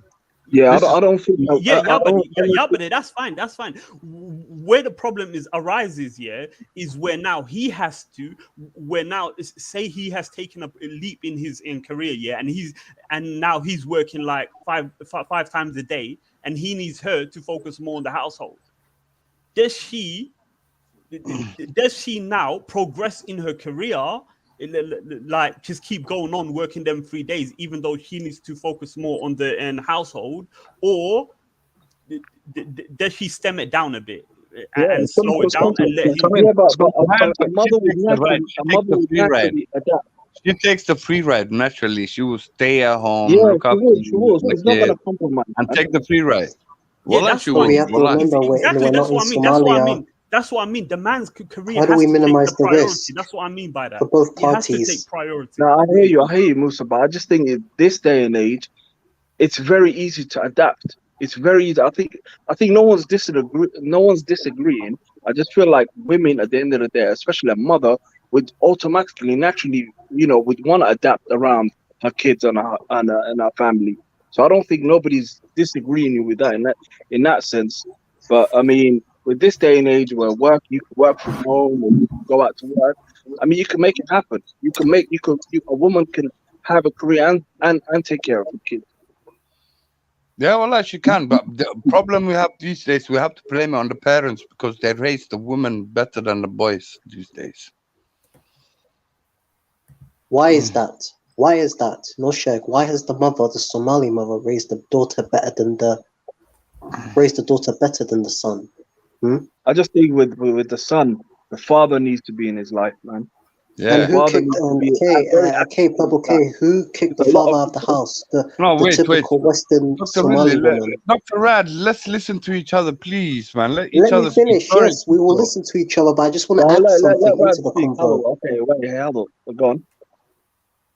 I said that your Western Somali woman who's been brainwashed by feminism for the past 20 years from the early 2000s kicked Abo Guled out of the house because the council will give a la'ag bilash, la'ag guri. You know what? Fuck this bloody. Is this hypothetical? It's your life you're talking about? No, I'm talking about the Somali community. No, I'm not talking to you. Look, I'm not talking to you. Miss MJ, listen, let me finish. I'm not talking to you. It's affected our community, and I care about the Somali community, and I speak the truth. Feminism has effed up the Somali community, just like in the black community. Let me finish. And why get married in 2021 in the Somali community or in the black community? Because it's affected us badly. Fatherless households. If you look at the statistics in the UK, and don't take my word for it, look into it. Okay, but right, I don't think carry on. Mother with kids. Okay, I don't think a mother with kids and a husband would just want to kick out the husband for no reason. There has to be a reason behind a woman kicking her husband out of the house. And at the end of the day, because there's no incentives to have a husband around. Do you really think a mother wants to hear her kid asking her about her father all day long, every day? Adi. It happens. There's a reason why it happens. There must be a reason why it's behind it. There's a reason why it happens. But if a man takes care of that reason, he's probably back home. Yeah, I do agree with fathers are not playing a lot of, they're not in these kids' life, man. Some of them, even the ones that live with the kids, they might be living with the kids, but they're not really involved in the kids' life, man. No, wallahi, I agree with you, Kito. Wallahi, I'm not gonna lie to you. Well, I'm gonna tell you right now, the kids are grown up right now. It's heartbreaking to me. I see some of my kids' friends. Wallahi, they tell me straight up. Wallahi, they tell me, they don't have mom. It's only his mom is looking after him. Oh, only his dad is looking after him. Nothing. And there's no couples like there used to be. Wallahi, it's very common for a single parent to look after the kids now. Very, very common. Yeah, but right, you're blaming it on women, man. At the end of the day, it's both the parents' fault. Yeah, it's absolutely. It depends on the individual because لكن أنا واحد كصبح أنا واحد بالبنات تقول تجلس واسكعرنا. As a man, why is it become common? Why is it Killer K, the purple one? Why is it become divorce, extreme high divorce rates? We as a Muslim community, why has it become high? Not just in the Somali community, but the Muslim community and the Muslim community. Yeah, but I don't know. Can I make a point? And you have to remember, 80% of the divorces, and the truth hurts, 80% of the divorces is initiated by the woman. Okay, where are you getting these numbers from? Why do I, bro? That's It's actually common kind of knowledge. true. It is kind of true. 80% or say, I think 70 or 80%. Okay, where you guys Because getting these things are numbers like from? domestic violence, innit? They don't want to put up with Where are domestic you guys violence. getting these numbers from? Please, specifically. Well, I'm not gonna lie to you. I don't want to believe bullshit you're telling me. All I want to know is where is this numbers are coming from, so I can Was it investigate myself. Well, you're free to look into it. You will find the same answer. Okay, where are your Go numbers Google, coming ask from? Google, share Google, Mudain Google Waidi or Bilash. Oh, now Google is involved in it's a third party in our weddings now, in our marriages. Google is a third party in our weddings now, yeah. Well, I believe some people here is so funny. First I of can't all, believe that. Somali marriage is even recorded on a database. Because What we're database not are they told, recording? But please, can you give me the data and the name of the no data one's so I going can go check no one's it going myself? to these married places and signing a contract to make it legal, man. That's what I'm trying to explain to this dude, man. He does not understand. He just keeps saying Google this, Google that. What the hell? Google is involved in our marriage now. No, I didn't say that. So, Yabada, please, yeah. You don't know me and I don't know you. Har afkeki iku hidden. Bullshit iku hidden. Thank you very much. What do you mean bullshit? What the hell? What's going on, my brother? You're taking things personal. You're on a panel. I'm not taking things personal. Don't say stuff that I didn't even say. You just said it to me. Google it. Yes. I didn't say Google is involved in people's marriages.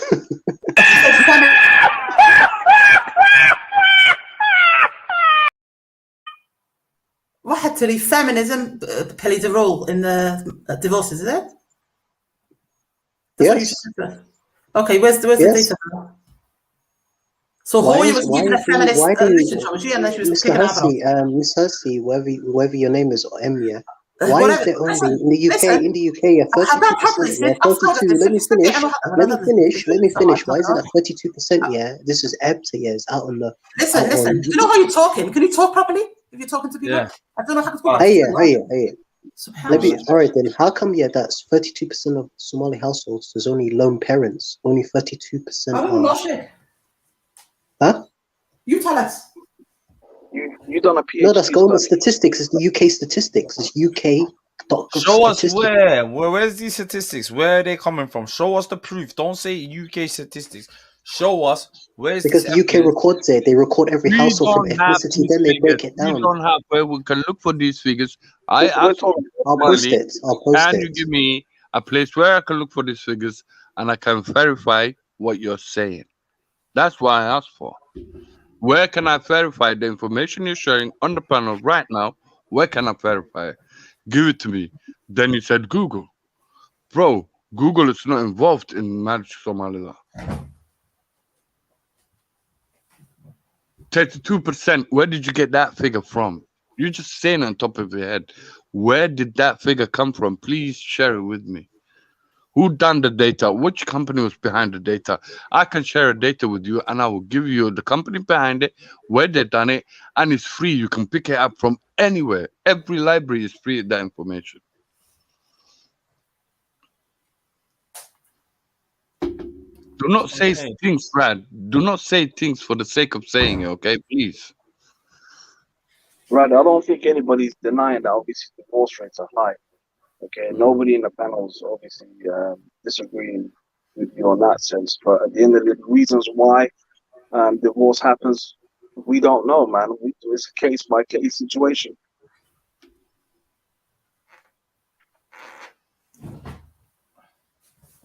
Nice. You know what's dangerous when people are throwing these mad statistics and all of this around. This is what perpetuates, the gender hostility. Guys like this. If guys like this with this mentality, wahanan yo and this and that, it's dangerous. Dangerous for the community, dangerous for the youngers and people that are gonna be hearing this stream later on in the future. And like I said, we live in the age of information, but also we live in the age of misinformation. That's the mushkilat. Allah Miss Hirsi, what do you think? There's definitely a sharp increase in the divorce rate, isn't it? And some of it is very short marriages. So I don't know what's happening. I think it's our environment. Well, I'll think about it's the Yeah, environment. well, I think it's Is it like, okay, this is going to be controversial. Is it like this you know, like especially nimanka yaryar, they haven't really, other than online they don't know what living with a real woman is there. No, well, I think nolol ma garanayaan. Ma garanayaan Culture, noloshan. Some of them yeah, are a lot of them, you know, they've never, I don't know, experienced probably life. They never moved out, paid rent, had responsibilities. A lot of them have been raised in, you know, these households are, you know, government social housing. They don't pay much rent, but had some responsibility must in a young age. Maybe I don't know. Kilo, what's wrong with Yeah, your but mic? do Man? you, Your mic is do you perfect. guys do you guys reckon? Do you guys reckon it has something to do with people getting married at a later age? Because they both have a way of living. They all This have is the something problem. to live. I had this conversation earlier, yeah. I think it was on Clubhouse, and I was listening to this. Yeah, some people are saying when you get married later on in age, both sets have got the ba'adwa. Huh. You know the ones. And, the problem is at the younger age as well, both sets are not ready. So, which one is it then? They're immature. I think it's maybe the younger people that are like they're not staying together very long, are they? Maybe it's not even that. What about the oldest people that plus 30 or plus something as well? This is affecting them as well. Because No, maybe they say the 30 is the new 20, bro. Don't say 30. No, like no, it's, no, no, no. I'm not saying it's not the new 20. Let's be honest. Yeah, 30 when is you're the in your new 20, 30s, bro. no. Listen. Let's be honest. When you're in your 30s now, yeah, unless I don't know, some people are going through midlife, they don't discover who they are. I don't know. Some people don't know Milan, but some people, like I'm saying, yeah, you discover who you are. Your personality, right? I agree. Yeah. So do you think some of I that's the think you mushkila as need well? them. Because some of the sisters as well, like you're saying, well, wish 30, maybe some of the guys that maybe and then khilaf bada'ya. Do you get where I'm coming from? Maybe it's that. That's what I tend to think. I think you No, reach a maturity level when you're a bit older and realize, you as know, a man, I feel like you've got a in life. Yeah, as a man, as a man men, in the yeah, Europe here, men I mature recommend. a bit later than women, and you know, at the end of the day, you're aware of your surrounding and what's going on, and you know, I mean, at the end of the day, you have some sort of life experience when you're settling down a bit later. When you're young, I'm I'm gonna be turning 33. I couldn't imagine settling down at 22 years old. Mm-hmm. You know, I was more worried about playing football and hang around with my boys than at them ages. and responsibility. Some people are like that. They have that mentality where they grow older and they get married older. No, but do you know what we have in our community? Kilo, You're a grown man though at 22. You're an adult, aren't you? Yeah. You could get married No, potentially. yeah.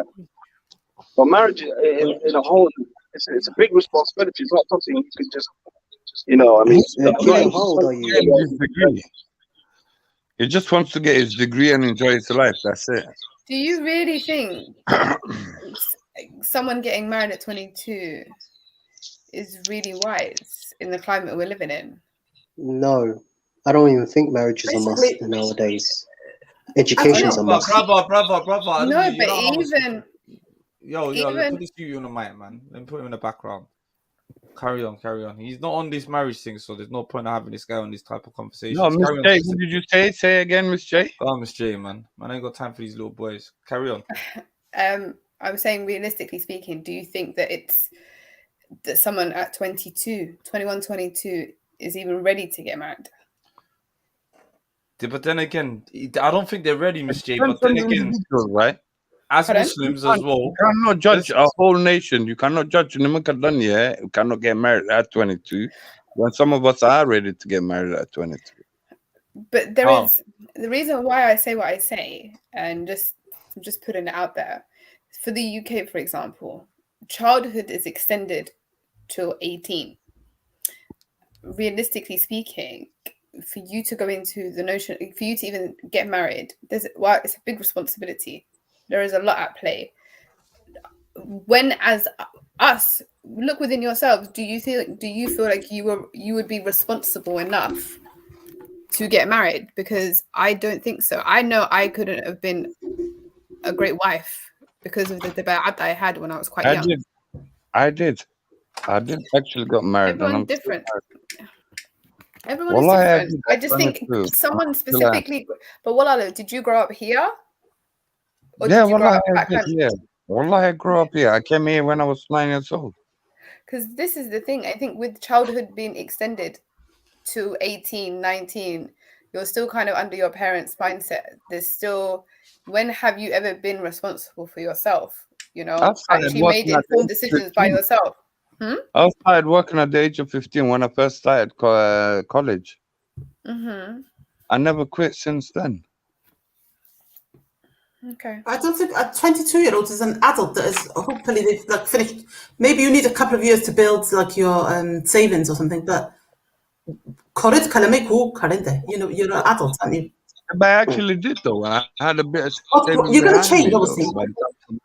You're gonna change. Yeah, well, yeah, but like you, I started working like very young, like 15 or something, 14, 15. So you sort of get. I think maybe that's a thing that we that is a bit different. Also, isn't the median age 13? I'm studying at the same time. I was studying and working at the same time. Yeah.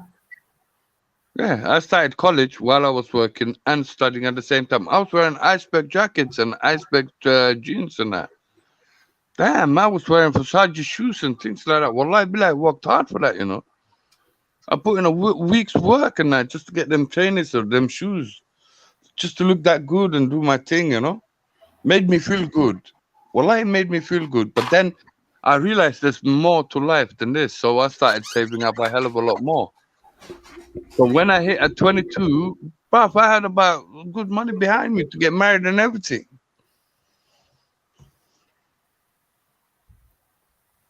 Assalamu alaikum. Do you mind if I interject? Yeah, go ahead. No. To your question. Yeah, I think to be honest with you, to your question about whether getting married to 22 is a bit too early, so I think it just all comes down to the individual. Because if a person, if they're a young person, but they have belief in Allah, they follow the Quran and Sunnah, I don't see why they shouldn't get married, because at the end of the day, they have their identity. So, for example, a man, he knows what role to play because he literally has the Sunnah as a guidebook. And if a young woman wants to get married as well, she has the Sunnah of how a wife should act, etc. So that's enough, I feel like. And also, in terms of like the financial part, then Allah say in the Quran that He's going to enrich a couple that come together if they get married. That He's going to increase their provision. So I feel like if Allah's saying that for you, that's not something you should be worried at. At the end of the day, you should have trust in Allah, and you should live your life according to Quran and Sunnah, and then inshallah, at the end of the day. Miss J, have you got a reply for that? Sister Mackie jumped on and asked why not as well get married at a young age. Is she still there? I honestly don't have any objections. I think each to their own. I just think, like me, myself, you know, I would have. It depends. Do you understand? I just think I wouldn't have been emotionally mature enough, you know. So if I was emotionally mature enough, I don't think more time. Could I expect a man to be emotionally mature? So this is just from my own personal sense. The woman I am now, as opposed to how I was at 21, 22, they're two different women. You know, I have a lot more sabr. I think when I was younger, it was my way or the highway, you know? It was just my attitude and my approach in life. So yeah, I think it's just for me personally speaking. I'll just put it out there because when you think about it, back home, you're mature from quite an early age. Do you understand? The responsibilities put on you are from quite a young age, whereas here in the Western world, kids are not really that independent. They're still dependent on their parents, still up until the age of 18, 19, 20, 21, you know? They haven't seen real life, a lot of the kids, working, responsibilities. I'll be honest with you, I don't agree with that bit because I don't believe that 18 and 20 kids depending on their mothers and fathers.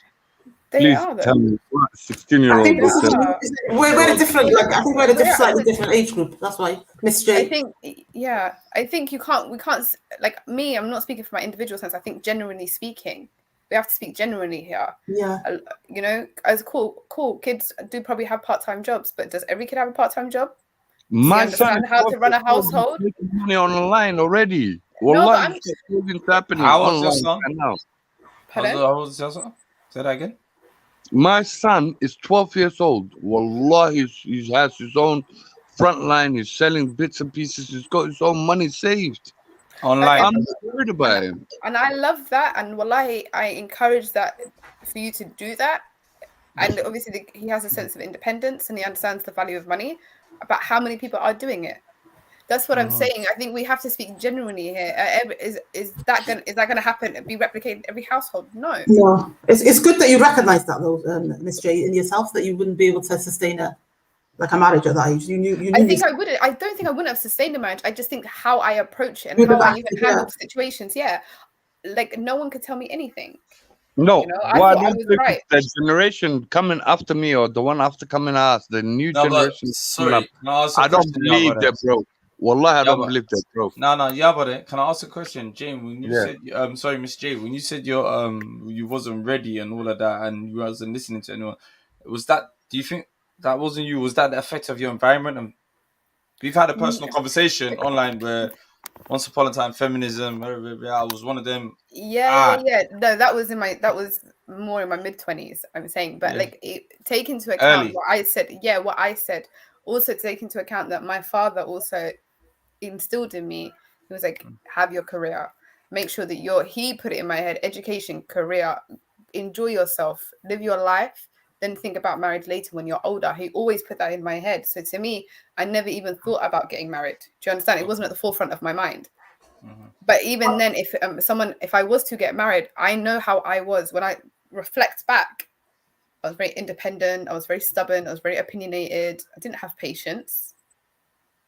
So do you think I would have had the emotional maturity to go into marriage and actually have a successful marriage? When if my husband said, I don't like what you're doing, I would have rebutted back and said, who the hell do you think you are to tell me how do you see what I mean? So do you think that's maybe the issue with a lot of younger sisters? They haven't learned enough to drop that out, maybe.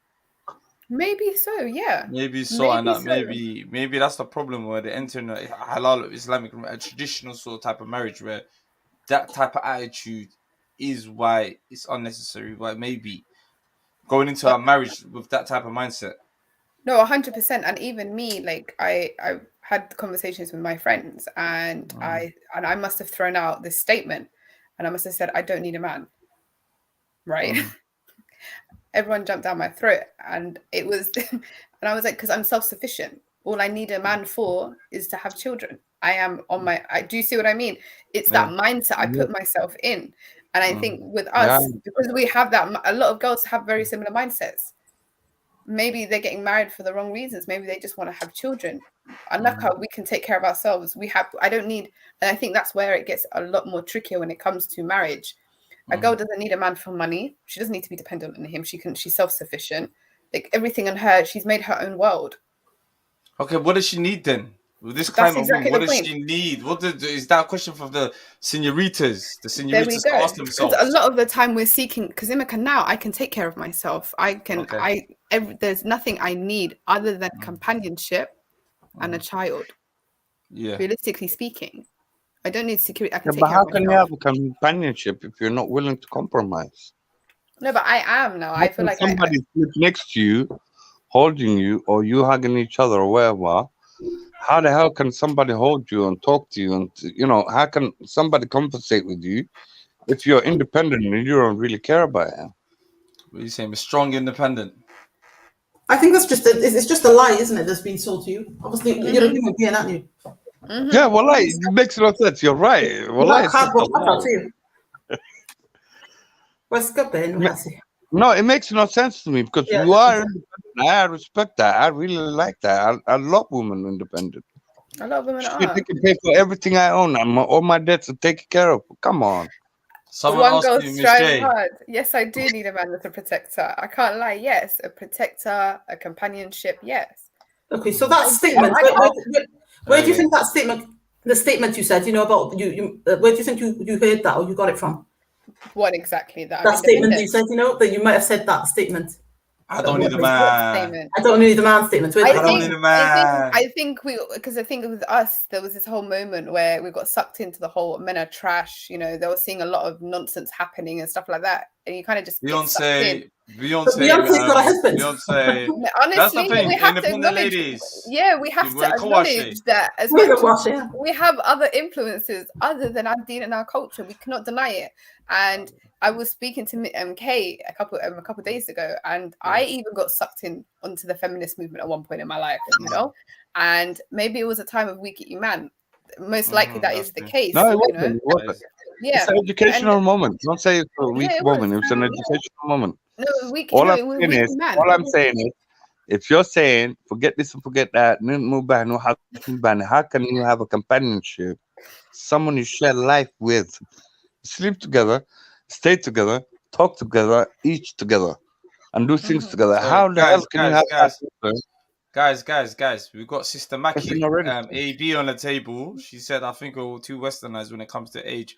Would you, Sister Maki, salam alaikum, Sardo, what do you mean? Alaikum salam. Alaikum assalam. How you guys? Alhamdulillah. You made a comment. You're here on the one yard, but I was like, she's in the comment section. She's on the panel. Sis. Oh, alaikum salam. I'm in Somalia, wallahi, mashallah. You're in Somalia? Well, ooh. Yeah. Yeah. ما I شاء الله. expect a gift. والله لما عروسي بكورة I expect it when you come back. هجد يلوبن. And some harisat, please, walala. Harisat يا حلوتي وحمون نقول صادر ماكي. But age, I've got explain it. Howard, I've got what is Man, it? jag helvete dormar dit till för komfort och hade inte en laho jag you know alla var dit till en lus. We don't even need to. We're not going there I've got today. Howard, I've got Oscar, I've got Anna Gale, I've got everything. Wallah, mashallah. Hey, Maki, talk to me. Comment ka age. Let's get into it. What did you mean? شكله ودك السنة say. منو يرحنا. Yeah. No. I'm you not up to? upset. I'm just, you know what I mean? Although, yeah, we live here. Maybe some of you were born here, but still, I think as Somalis, like I've got a 14 years old boy. I always tell him, 15, you are in Islamic, you are an adult. You know what I mean? Mm-hmm. Yeah. And he is independent and he's responsible. I'm not gonna push him when he's 19 to 20 to get married, but I'm gonna instill him like, you are Muslim, you're Somali. Yes, you live in the UK, but you are adult. You know what I mean? Because you see, in some families, wallahi, arur, they 25, they 26, they're not working, they finish uni. You know what I mean? They feel like they big babies. I don't want that. Does that make sense? We understand. It's not a question of what we want. It's a question of what's happening. I get married. I got married when I was 21. Mm-hmm. MashaAllah. And I'm happy I did. But I was very calm, and I did have a successful marriage for a few years. Not a few years, but like 15, I think 16. MashaAllah. Yes, you know what I mean? But I think it depends on every on child the is individuals. different. Like the girl said, every child. If you're not ready, don't get married. You know what I mean? Why would you The have a sister child? said, what did she say? If you're not married, is that what you're saying, Sister Maki? Don't If get you're married. if you're not ready, do not get married. No, that's it. But if you're ready, if you're 19, if you're 18, and you met someone you really love, and you're ready to get married, go ahead and go get married. But if you think But we all have mentally, needs. So everybody has needs. What we're gonna do? That's what I'm saying. That's why marriage. That's why it's sunnah to marry young. I don't know. What about people who get married in their 40s? Because the median age in UK is 30 now. Mm-hmm. 40s. Yeah. No, it is 30 women because as well.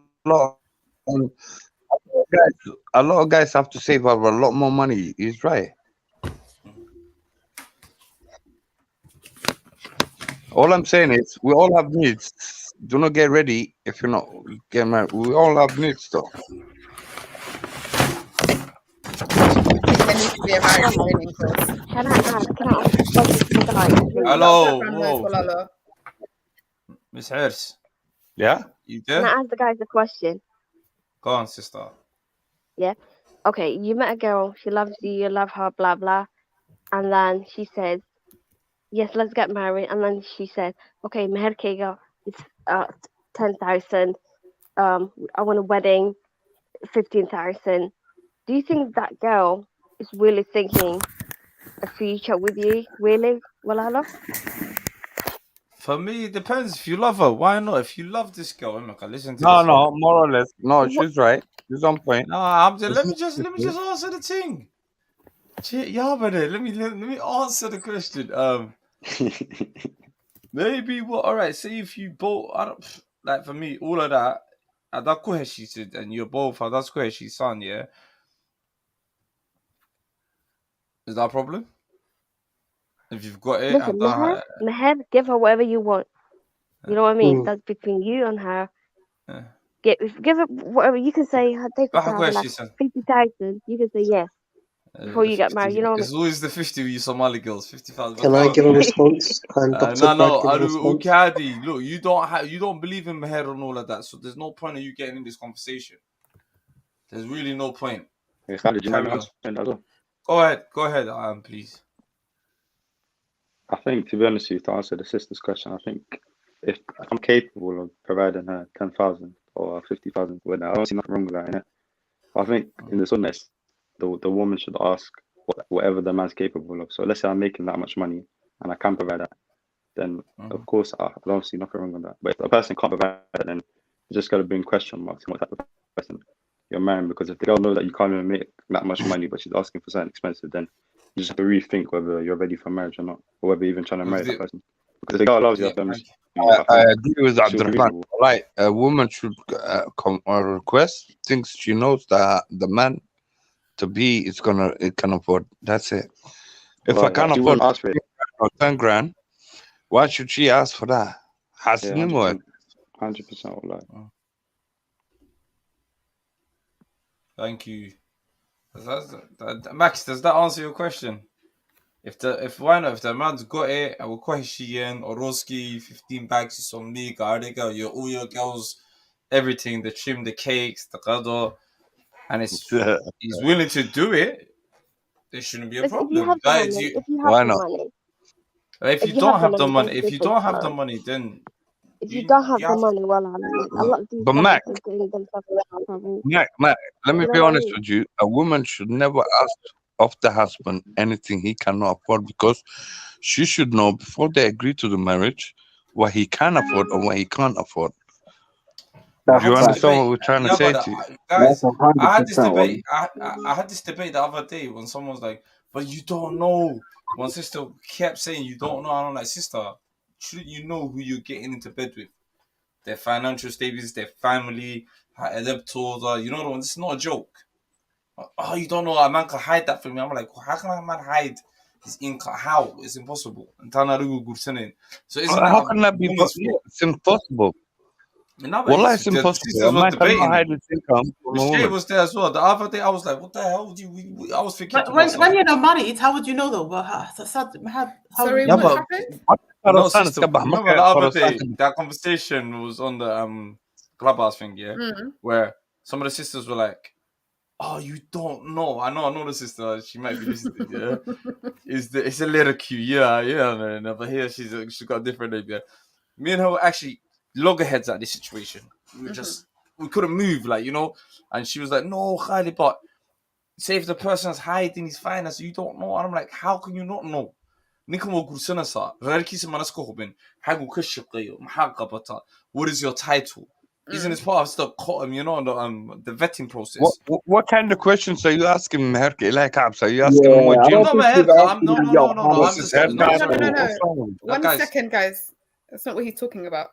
Sister, you understand? I know, but as a sister, what questions are you asking of this man who's gonna be your so-called husband?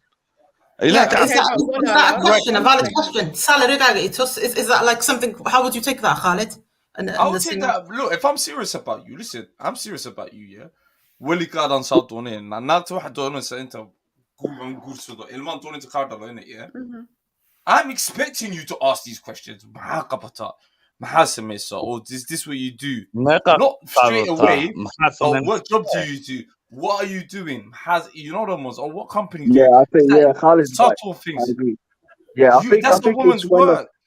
I think when the families come together, and they obviously they see how serious it is, and obviously it gets to the point where you guys both want to get married, you agree to basically you want to get married to each other, then I think it's only right for the woman to like obviously ask them. Vet. Do you know what? This might sound stupid, but I think you're a rarity if you're saying that. You're very rare. Which Somali guy is going to tell you his salary? I doubt it. I honestly believe if you ask, he will tell you. Yeah, go on, Jay. No, it's not even that. It's not even about asking. So, for example, but sister, if I'm trying to hold on, let me answer. Let me answer this question. No, sorry. Sorry, if I go to Dona, and go to get Taga, of course, like let's say her wali, her dad in it, he's gonna ask me questions, innit? Or can you provide for my daughter? You're gonna be there, right? You're gonna be sitting with him. He's gonna ask, can you provide for my daughter? Like all the relevant questions, etc. So from the get go, before you get married, all of them questions are gonna be answered. Even you can answer him questions as well, because people don't get married without knowing information about each other. Like, there's a whole reason why there's a wali, like a protector for the woman, because to see if there's a suitable person for his daughter. So yeah, I don't see why the woman wouldn't know what the guy's up to. Like, it wouldn't make sense. Now I get why some I've seen brothers that obviously not very. The thing is, divorces happen when people are, they're not very honest and they lie and exaggerate of what they earn, and until they find out when they move in together, they don't earn what they're earning. I mean, that's where the problem is. I think if there's honesty there and you're serious about guru and stuff like that, and you guys obviously families come together and you guys want to get married, then you have to be honest and say, look, well, I'll earn X amount of money. This affects where we're gonna live as well. At the end of the day, maybe London is a bit too expensive. Let's move out a little bit. How are we gonna pay the bills and stuff like that? I mean, you've got to have this discussion. It's very important to have this discussion. I think it just comes down to the individual, innit? So if someone fears Allah subhanahu wa ta'ala, they won't come in to like asking for someone's daughter and lie about it. It just all comes down to the person's iman at the end of the day, because it's like, if you're already lying in the beginning of a marriage, etc., how can you expect that marriage to be successful? Like, there's no barakah. Thank you. Same with someone like taking that girl out. Let the sister Jay Sister Jay, what do you think? I totally agree. I think in asking and having those serious questions, a lot of people are uncomfortable with doing it, and that begs to question me. It concerns me. Are you taking marriage seriously if you're not going to ask these right questions, right? And a lot of the time, even if you do ask those right questions, people do lie. Not everyone is truthful. That's true. I'm more concerned with the fact that someone is marrying you on the lie that you've created or the image you're trying to portray. The reality of it, the truth will always come out. I think people need to dive into more of not just how much money either one of you make. Do you have debt? What's your credit score? These are the serious conversations you need to have. Why? Because there's 100%. Implications on it. Yeah, there's implications 100%. Here, because if you have poor credit and you both have poor credit and you wanted to go rent, you're going to have credit check. Do you have a guarantor? Say you wanted a mortgage. These are the things that you really have to, they affect your plans, because imagine you did have the money, and you wanted to get a mortgage. You're not going to get the mortgage. But how are you going to have that dinner party, or that dinner where you sit down and say, what's the credit score and what is this and what is that? If you're both, listen, wallahi, if we're going to do this the right way, you have to have these conversations. Hence why I said, if you feel like you personally can't have these conversations, go have premarital counseling that forces you to have these conversations. You need all these facts. At the end of the day, how I approach money may be the complete opposite on how my husband approaches money. That could be an issue between us. Do you have any secret spending habits? These things will that will bring problem within your marriage. So once you've laid everything on the table, this is me, this is who I am, X, Y, and Z. If they've accepted you, at least alhamdulillah, there's nefis between both of you, because you're both know everything you guys need to know. A man only cares about Ninka, let the sisters. No, Yeah, let the please sister listen. come through. Let me explain something to you. Ninka Okay, wuxuu ku fikiraa guys, I'll naagtaas come back inuu here. arooso. Hold up the Naagta panel. is naagta positionkeeda, yeah, to ask him maxaa ay offer garanaysaa. What do you have? What is your credit score? What money you're earning? What company you work for? What do you do for a living? Things like that. It's a woman's job. Well, I'm not gonna lie. Before the marriage, yeah, well, I think it's a woman's job to ask a man that question. Because women we tend to lie about all this. Well, I think I'm not gonna lie. nah, yeah, brother, I agree with you. Some girls are straight up and honest, and they would ask you these things. Some girls would just get a feel of what you could possibly pay from the conversations, the relationship, the conversations that you've had. You know, maybe she knows where you work, rare card. You know, you guys might be financially doing well. She might get a gist of what you can possibly afford and stuff. And Yeah, there's but other people you that just just can straight put up me on the honest. spot. When I propose, just before I propose, you can put me on the spot and say, show me. Can you prove it to me? It's not human maaha. Haddii naagta weydiisato ninka. Wallahi, I don't see it as a human. No, I agree with you, but I don't think that is a very tiny percentage that's going to be honest or is going to even have that conversation with you. Do you know what I mean? Yeah, no, I agree. Like, I agree. and the 'Cause thing I that know sister was just saying based off. about the counselling, pre-marriage, I think that's like something that our community really needs. But I doubt Listen, there's anyone that's going to do that. if To be I honest. started my marriage with a third party interfering, yeah, it's gonna all our life's gonna be third party interfering. Well, Lala, there's Believe me, always a third party involved up until the day that you get married to her. So I don't know why you're even concerned about it. There's a reason why your father is involved. There's a reason why your family is involved. There is a reason why when you're meeting her, someone is present there with you. I don't know why you're intimidated by this idea of a third party. If it's someone that's objective, that can have clarity on the situation, because it's it's an emotional moment. Yeah, but who wants someone this you want someone who's got some sort of, he's qualified. Yeah, you don't want like just someone that's got no one behind them. Qualified to what? Qualified to what? Probably they have problems in their own marriage, and he's coming to my marriage and counseling me. Come on, man. I don't want you to have time. Okay, do you know what? It's fine. Each to their own. That's it. We're talking about before you get married. Yeah, this is before. It's not during marriage, but yeah, I know. Before marriage, he's probably got issues his own place or his household, and he's still counseling my marriage to be. No, it's before No, you but get married. you know what, yeah, brother. You know what, yeah, brother. There's a lot of I get what you mean. I hear you, and I do agree with you. But I mean, there are a lot of couples nowadays that are just jumping the gun and just getting married without actually having these, yeah, but this is what I'm saying to Miss J. Don't get me wrong. Wallahi, I agree with you. For those people who do not have those conversations, yeah, they should go to the counseling. But personally speaking, if me and my missus to be, yeah, we talked about everything, we shared everything. There's nothing to hide. No lies are here. And we actually agreed to get married. Why do we need a marriage counseling just before we get married? It would just be a case by case situation, I reckon. Yeah. It wouldn't be just for everybody.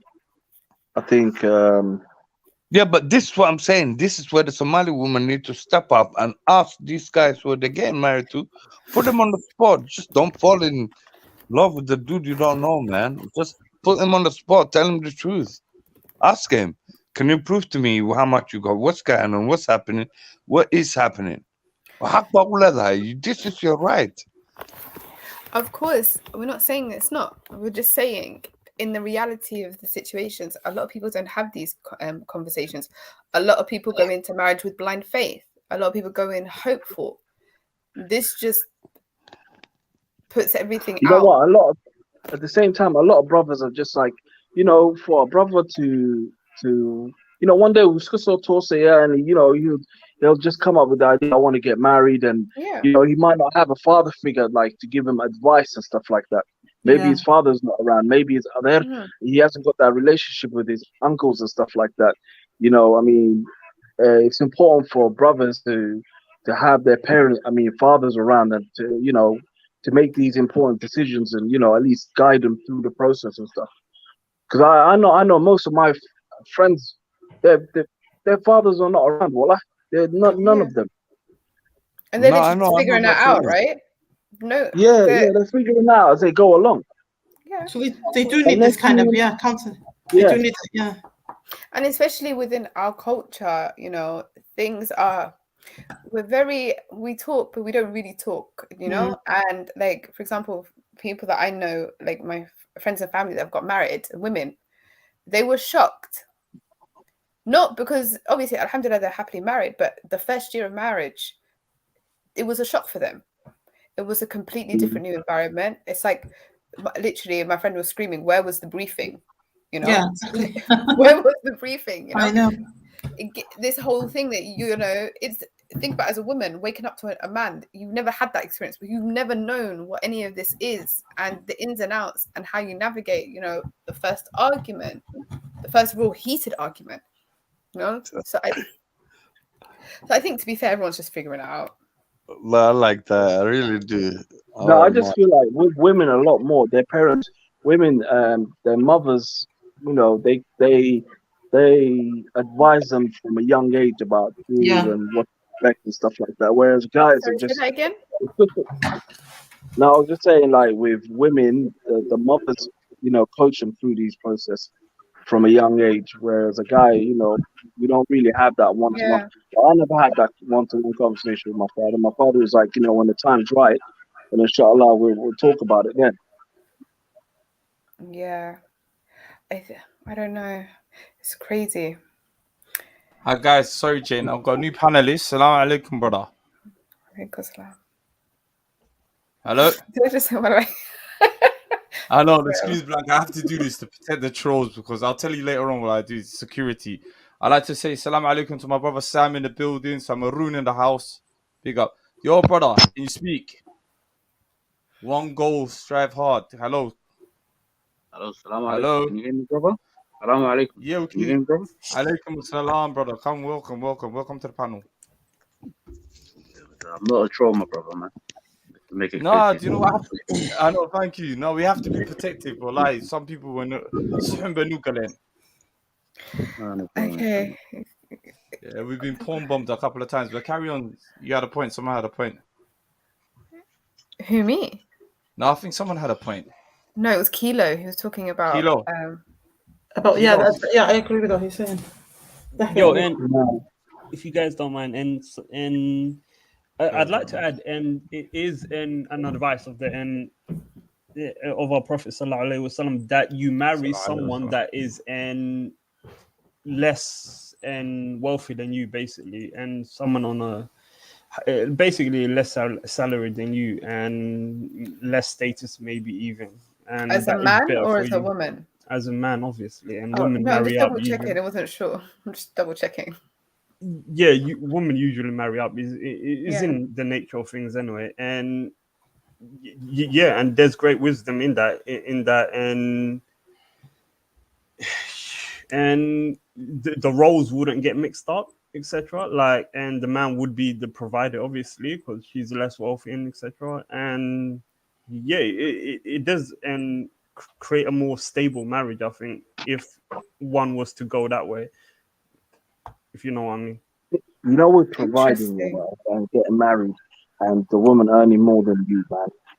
How I see it is, at the end of the day, you guys, if you're at the beginning of your marriage, she might be earning more than you, but you've got to have confidence within yourself, because you don't know 5 years down the line that you might be earning more money than her. You just don't know these things. You shouldn't be put off by somebody who earns more, because as a man, you're always going to provide. That's your job, Taber. At the end of the day, you're going to go out and work, and inshallah, if it's a blissful marriage, then one day you're going to be in a position where you are earning more money than the female, but you shouldn't be put off completely from it.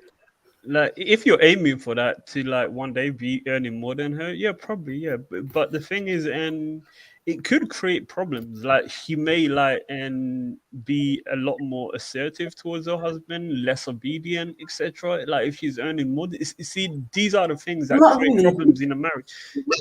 No, that's not. Can I interrupt him, brother? Do you know what's happening as well? I know what you guys are saying.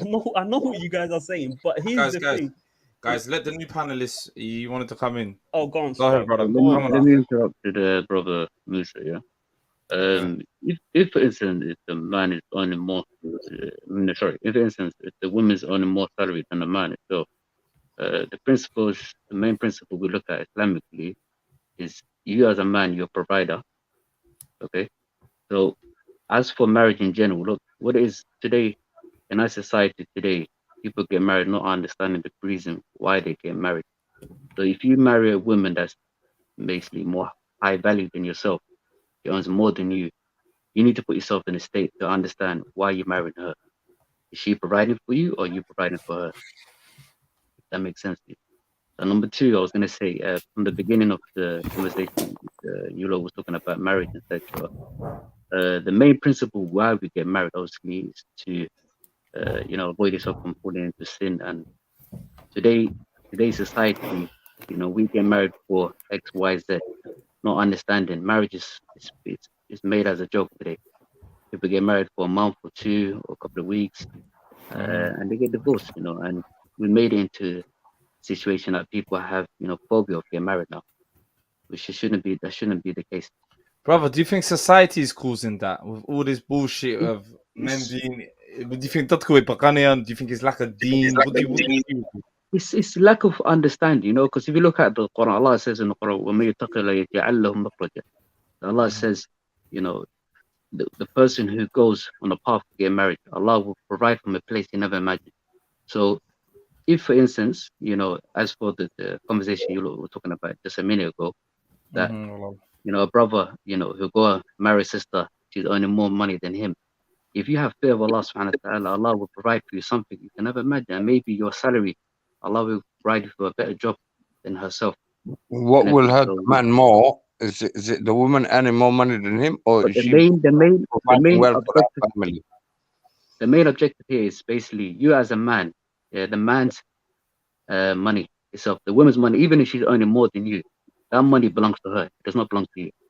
Okay? Yeah, that's true. That's true. That's the main objective we need to get to, that make that clear. So it doesn't matter how much she's earning. That shouldn't concern you. That's not your concern. That's not concern me. All I'm saying is, if your wife say here to help you, and you're earning and you're gaining places, you want to go to place. But you understand what I'm saying to you? Do you hear what I'm saying?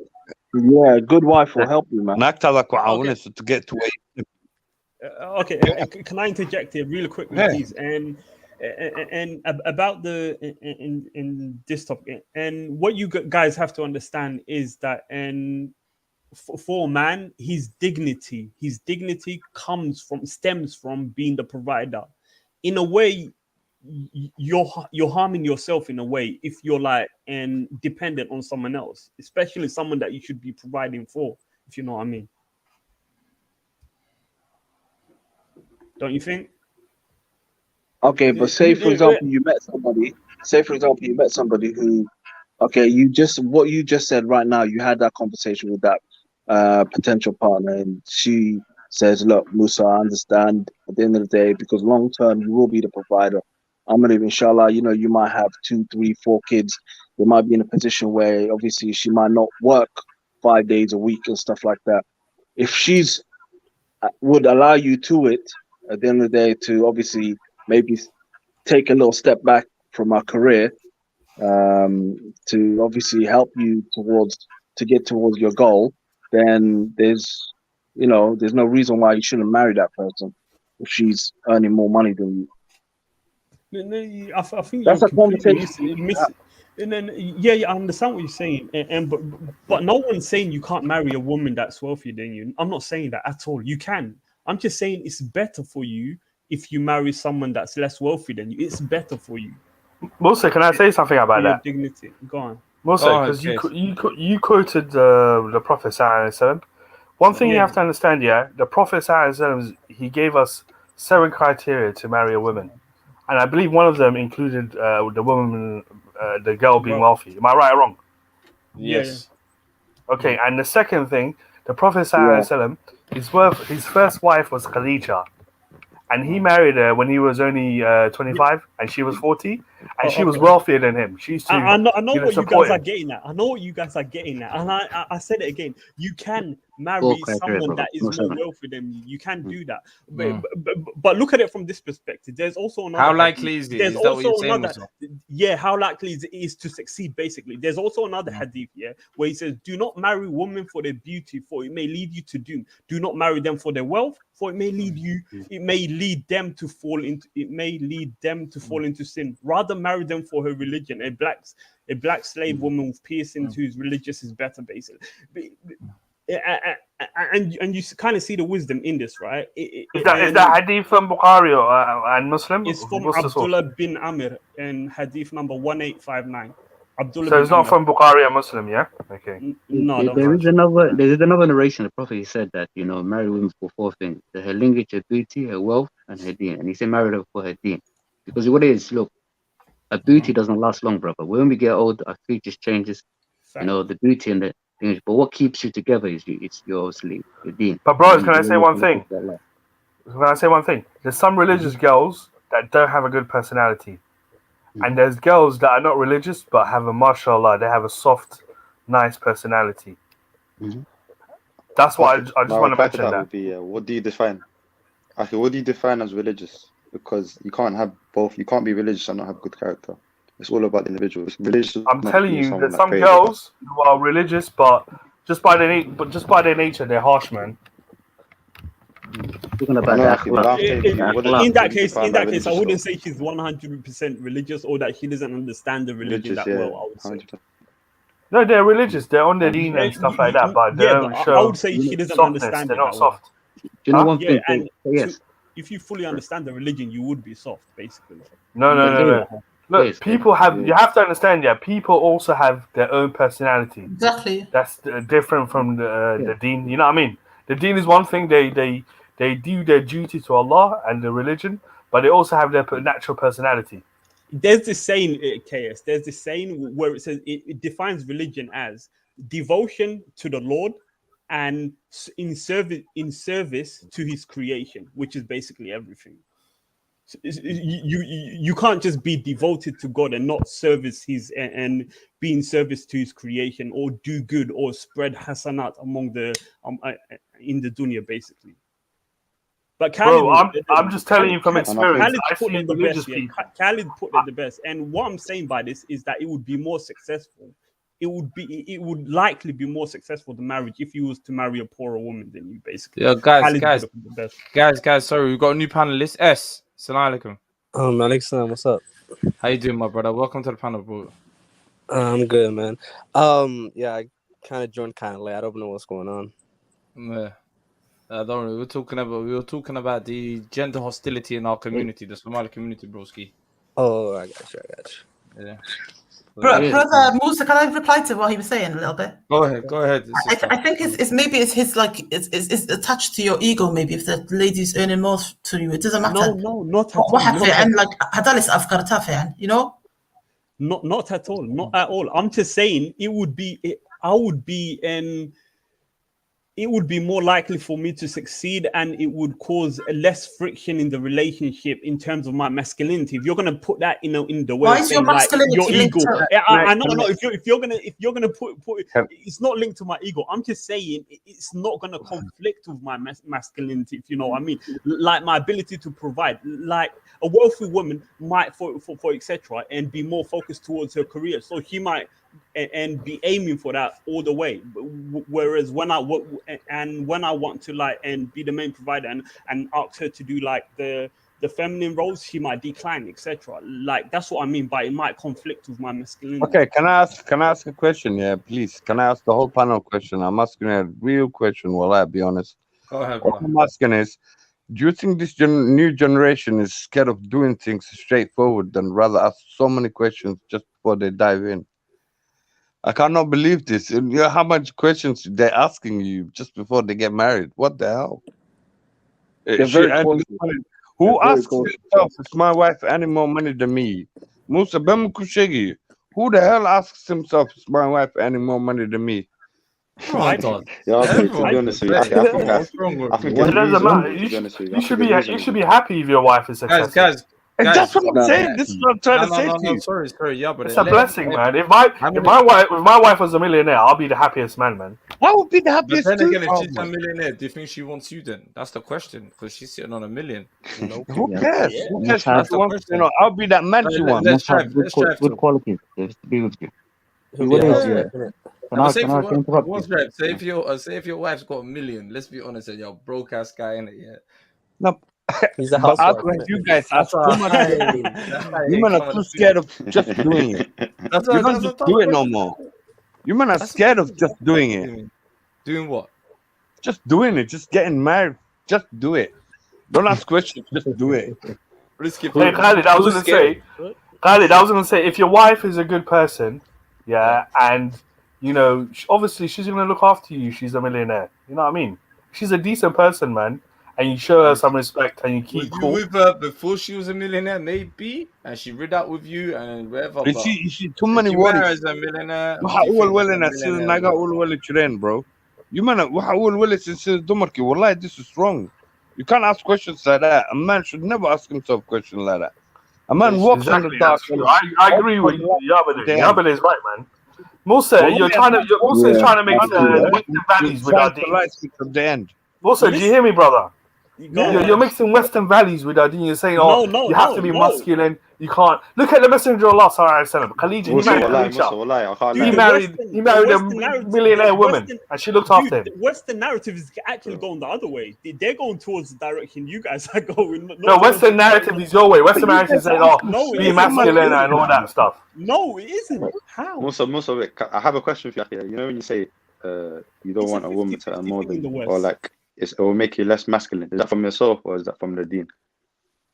When you say I didn't say. Thank you, Abdurrahman. Thank you. Listen, again, you guys are getting it confused. I'm not saying that it makes you less masculine. I'm saying that it may conflict with your masculinity later on. I gave that example, for example, where she wants to focus on her career and not do like the feminine roles, and you and now you're taking a step up, and where she's telling you, no, I'm not going to step down and do my feminine role. You What's the feminine roles? By this example, I'm saying like it may conflict with your masculinity. And by the way, again, I'll say it again. I am not saying that you shouldn't marry a more wealthy woman. I'm not saying that. No one's saying that. I'm just saying it is less likely to succeed if you was to marry someone that is less wealthy. It is more likely to succeed if you was to marry someone less wealthy than you.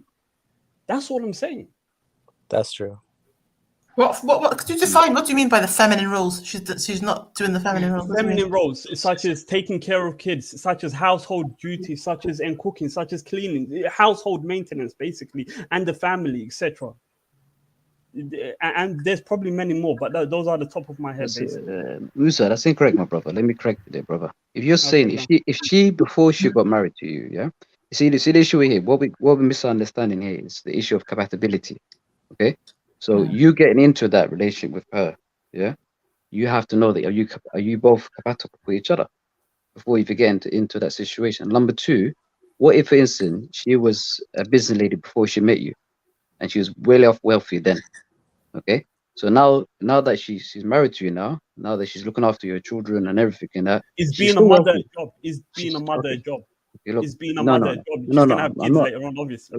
Yes, gonna have kids later on. I'm saying before she met you, she was well off wealthy than you. And now she's got an extra job. Now that she's married to you, she's still wealthy. She's still getting income coming in, but she's working from home. So and remember that income. That income would that is not degrade mine. your? That income is not mine. Remember that. That's hers. Anything he gives to me or the household is literally charity. That's not me. Okay. Remember that, yeah. I've one question for you, Musa, my brother, for everyone on the panel, inshallah. This is really it's a good question. I just want to know everyone's opinion with it, and it'd be good for as well for Miss History. She can reply back to us with this as well.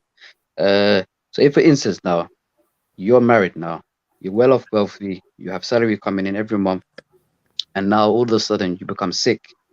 Okay, so your wife, she's working as well. Okay, so now that you and her were both working, for instance, now that you have become sick, now who's gonna take the role now? Who should take the position to step up just to temporarily work to support you?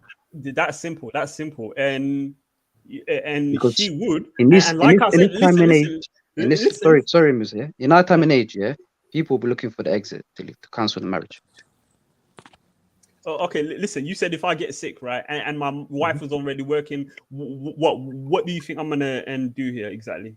The What are you solution. insinuating? What's the solution going to be? Which is better for her to go What's maybe the temporarily? solution? And the solution would be that she continues doing what she's doing and giving, obviously, still giving charity to her husband. Charity, not obligated towards. It's not her, but it's literally still charity what she's doing towards her husband. Okay. Also, you're right. You're right about the charity thing. Okay, if the wife supports the husband, if the wife supports the husband, the kids, and the family, that's charity. But what I noticed with you is like you're trying to say to be a real man, yeah, you have to marry a girl that's below you in terms of I didn't say income. that. And that's the impression I got. Again, you're putting words in my mouth. I said it would be likely. Again, please write this down. It would be likely to conflict with your masculine role. It would be more likely to conflict with your masculine role. What's his most pockets got to do likely? with you? More likely. It doesn't mean it's gonna happen. It's No, but likely. I don't understand the relation. It's got nobody's stopping you from developing and working and everything. What's her pockets? What's in her pockets got to do with you? I don't understand. It has nothing to do with me. What are you insinuating here? In fact, why would you want a lady that's below you, less educated or whatever? It's better to be compatible, isn't it? And have someone that's got on the same sort of wavelength. Yes, and what's your point? Rather than the financial, just for the numbers. Did I in any way say that you can't marry You said someone wealthier than people you? who's beneath you, Buttery.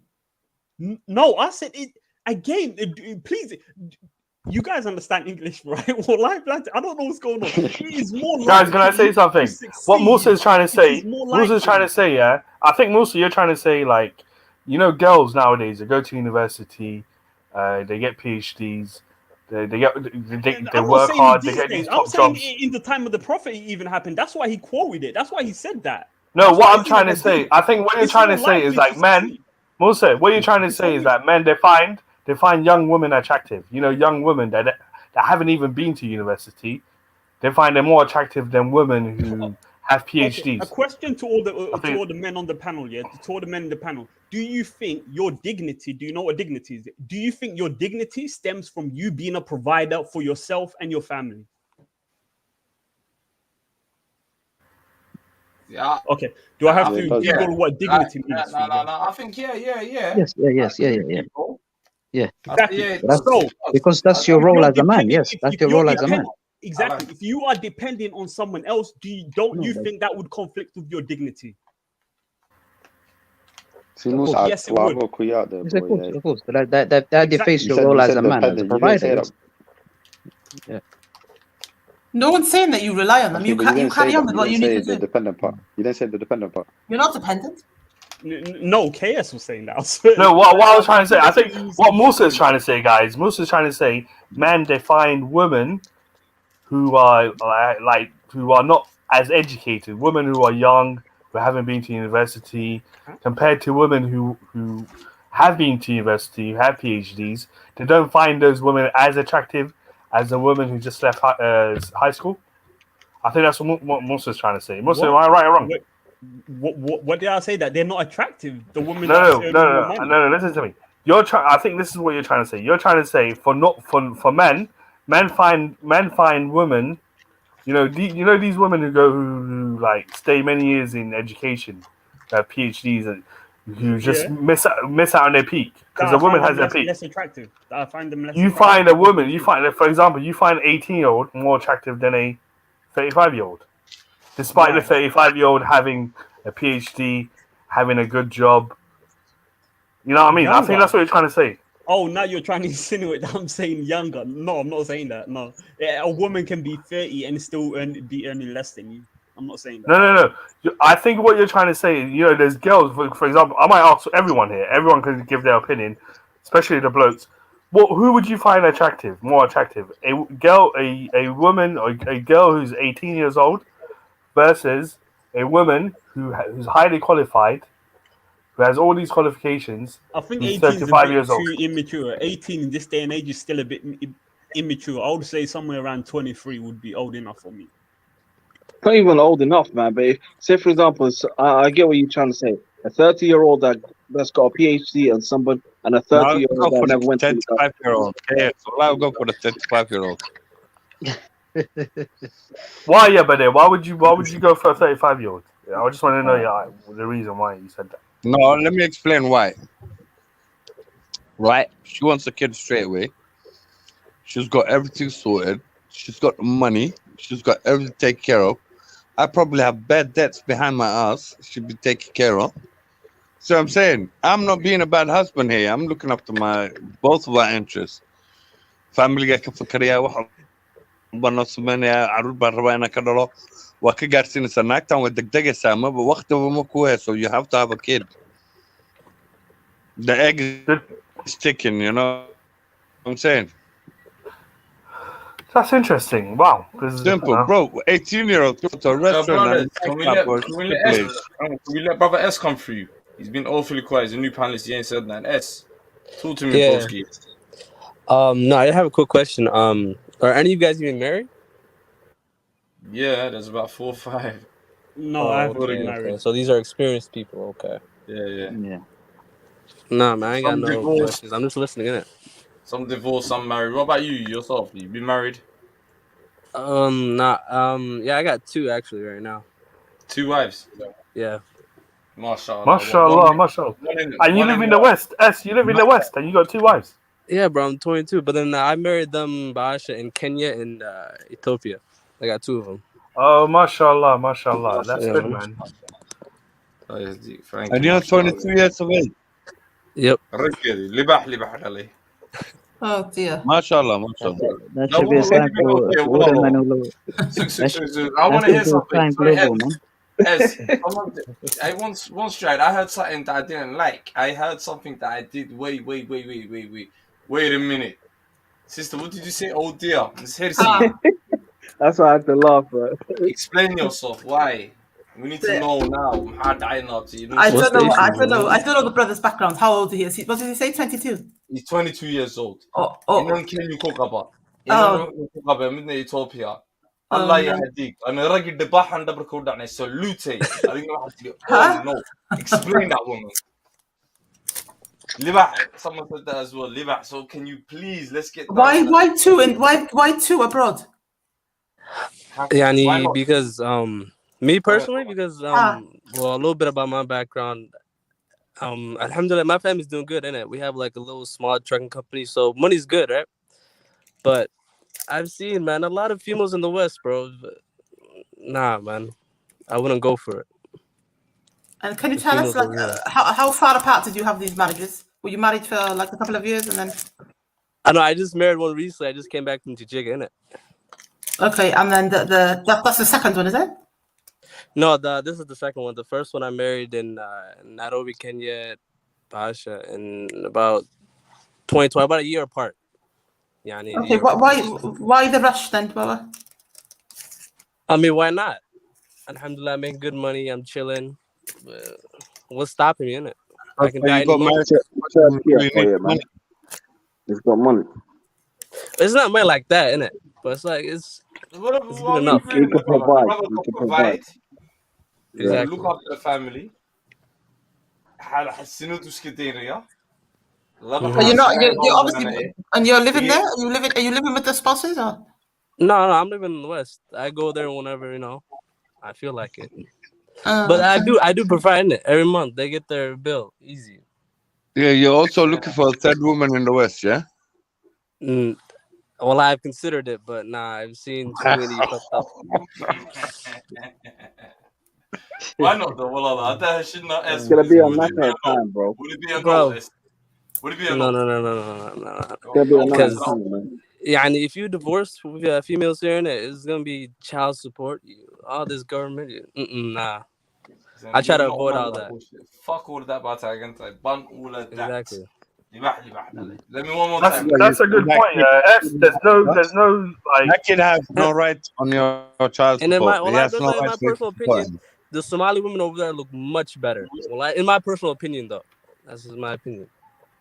S, I was Yeah, going to they say do. you don't have the strings like we have here in the West compared to back at home. You know what I Exactly. mean? And the women There's over more there, freedom for men. You know what I mean? Less nonsense. exactly. They The have to. women over there are way more obedient. Mahasha, what you? Right now, sorry, I hate to say That's this, free, but the bro. man. Where is it? So now carry on. My brother, so when do you go back? Huh? When do you go back to these wives? Well, I just came back from Chichiga. I was there for 3 months. Mashallah, What mashallah. about the other one? Where's the other one? I haven't seen her in about like 7 months, but she's in Nairobi. Oh, so Mashallah. it's okay for you not to see her for 7 months while you're with the other one. It's very difficult, huh? It's very difficult. Yeah, But you know, Miss Hennessy, Yeah, you know all the yeah. men in the chat, all the men on the panel were doing this right now for the brother. No, but no, honestly, it's a good question, bro.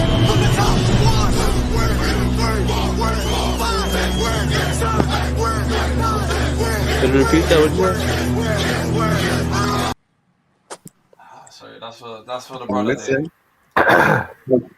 All I'm saying is something. It's half holiday. Well, some holiday. It's not reality. What's career? No, runta ku sheegaya ninka naag qabo naagtiis kama maqnaan karo 20 weeks in a row. Yeah. Who said that? And you haven't seen her for 7 months. Who said what? And you haven't seen your wife for 7 months. But yani, where are you getting this information from? You just told us. No, I couldn't hear you. Said something 20 weeks. My Wi-Fi's cutting out. No, ninka naagta inaad isku tagaan ninka naagta waa isku baahan Soomaali nin naag wey. Oh yeah, of course, yeah, of course. Yeah, at But least I 2 mean, like times. I said, the Gabdaha over there, they're more obedient in it. They listen to you. So if you tell them what's what, there's no like, going back and forth. You. Sadly, the women over there have less rights than the ones here, but at the same time, they appreciate I kind of like it. What you say is, if you want your money, shut him up. I'm coming exactly. when Exactly. Wow. But So the 2-year-old, hey, big respect. Good luck to you. Shall I do the fist bump again for the brother? One more time, the fist bump. Man, nah, it can die, but you know what it is? S, we love you, brother. Preach a good preach. I don't like how I said you can afford it. Why not? The brother's executing his exercising his manlyhood as halal. Mashallah. And he's helping us. Khalid, it's also in one thing that in Somali men forget is also in our Duckland to marry multiple wives and build an empire. That's where tribalism comes from and everything like that. One wife is a Eurocentric thing, man. Exactly, man. You gotta remember, man. You only got one life in it, and you can die any moment. Yeah, build your empire, dude. Build your empire. But like, that's it. One more. Yeah, I don't know. It's not just marrying multiple women, brother. That's basically low key one of my fears, isn't it? Dying and then leaving. You have to keep them separate, so 2 different countries, is that? Oh yeah, for sure. Why not? What is going on? They can't see each other. Yo, one thing that I don't understand. You're asking some sinister Nah, but one of those sisters might have grew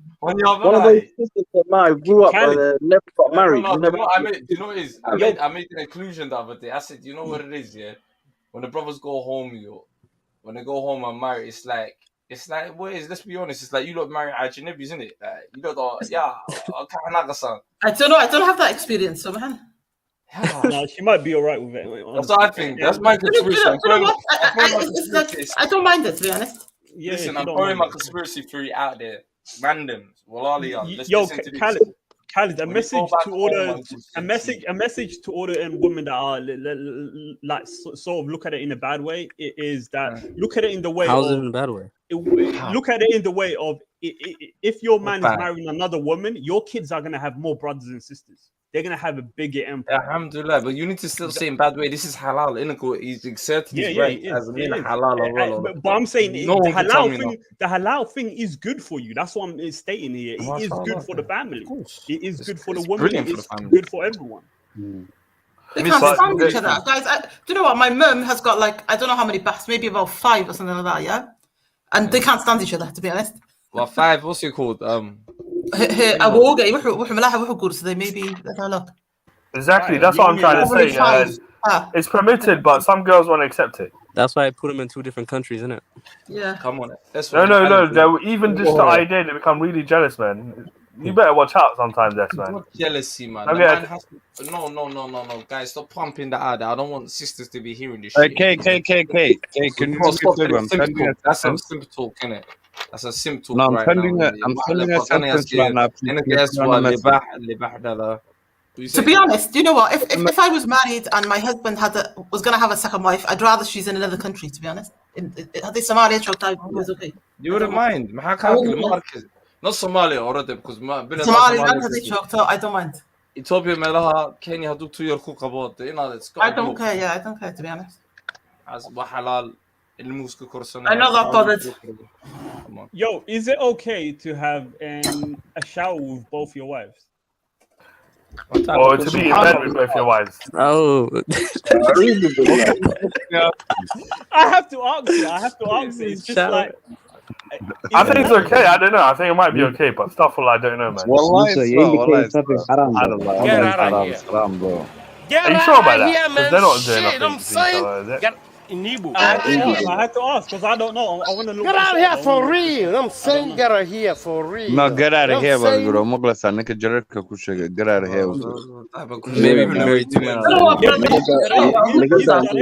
Muslim. I want a Muslim's opinion. Like, is it allowed? You get stop in that shower. We're the wrong people to ask, bro. We're the wrong people to ask. Musa, you're looking for Musa. Hey, check your WhatsApp. Send your message on your WhatsApp, please. Can you just play on the display? Is there a video? No, it's a message. It's a message I want this brother to read and understand. When it comes to 2 wives, I send it to you on WhatsApp. Yeah. All right, I got you. I got it right here. I'm screen sharing right now for you. As you can see, this is a live.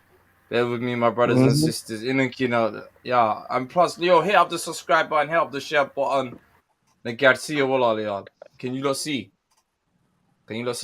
My friend S, it's a big thing, nice. I'll show you right now. Read it, bro. Shall I blow up even more for you guys? I think that's the most I could get on the screen. Can you not see?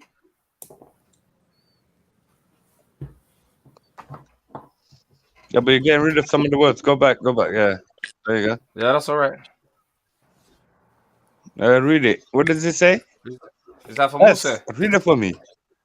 S. No, S. Hello? S, there's something on the board that they want you to read. For you to be with another one for 3 months and see the other one 7 months ago, not being equal. Yeah, that's true. Yeah, if you fear that you're not going to be unjust to them, don't. Yeah, I agree. Ways around it. If S tells his second wife, if he asks her for permission, he won't get Dembi. He won't get Dembi if he tells his other wife. Yeah, I'm sending both of them the same amount in it. And whenever I go out there, I meet. You haven't seen your first wife for 7 months. You haven't seen your first wife for 7 months. But yeah, I still talk to her. I still send her bills. She's fine. Everything's good. I don't know what's the issue in it. The issue She's is, okay with it. If he gets her permission, obviously they haven't got the money, have they? So. Some man printed that. No, paper. You're making a big deal out of printed paper. Because they haven't got, Guys, I was just trying to say, if S asks permission for his second wife, tells her, look, I'm gonna be with my other wife for 7 months. Are you okay with it? If she says I'm okay with it, I don't think he might not get a Dembi for it. I'm not. Why would I ask permission from either one of them? I don't get it. Did he ask that though? No. I think what I'm trying to explain to you is Labanagwa Goroskra up to Afro Boroskra as long as they treat it the same. Yeah, of course. What do you mean? Do you mean like spending I time don't with mean them? financial. Equally. I mean your time too. Your time, not only financial, your time as well. Time as well, yeah. Of course, I'm gonna try to. Whenever I go out there, of course, I'm gonna see both of them in it. I'm not just Thing gonna is, go just see it's one. not a normal S, situation, isn't it? It's like a holiday. You're gonna- Sister FA asked you a question, innit? Yeah. What about the children? She keeps asking you. Look, this is the other question. Oh, what do you mean? She's asking you a question. Your children need what's that? The image of seeing their father for 7 months. What do you think about Okay, this? well, I don't have any Basically, kids yet, but he doesn't have That's any fine. kids That's yet. fine. That's fine. They see Inca. his paper. That is fine. They see his paper, bro. Yeah, as long as he supports his children, sends them money, of makes course, sure innit? that they're getting their education, visits them like once a year or twice a year. No, I'm And trying to that do you twice. grows Yeah, up. And that twice, you maybe grows 3 up. What times a does year. that you say when he grows up? What does he say when he grows up, guys? He's gonna say, "I don't want to be like my daddy. I'm gonna be there for my kids." That's kibber. I ain't kibber. That's the That truth. is kibber.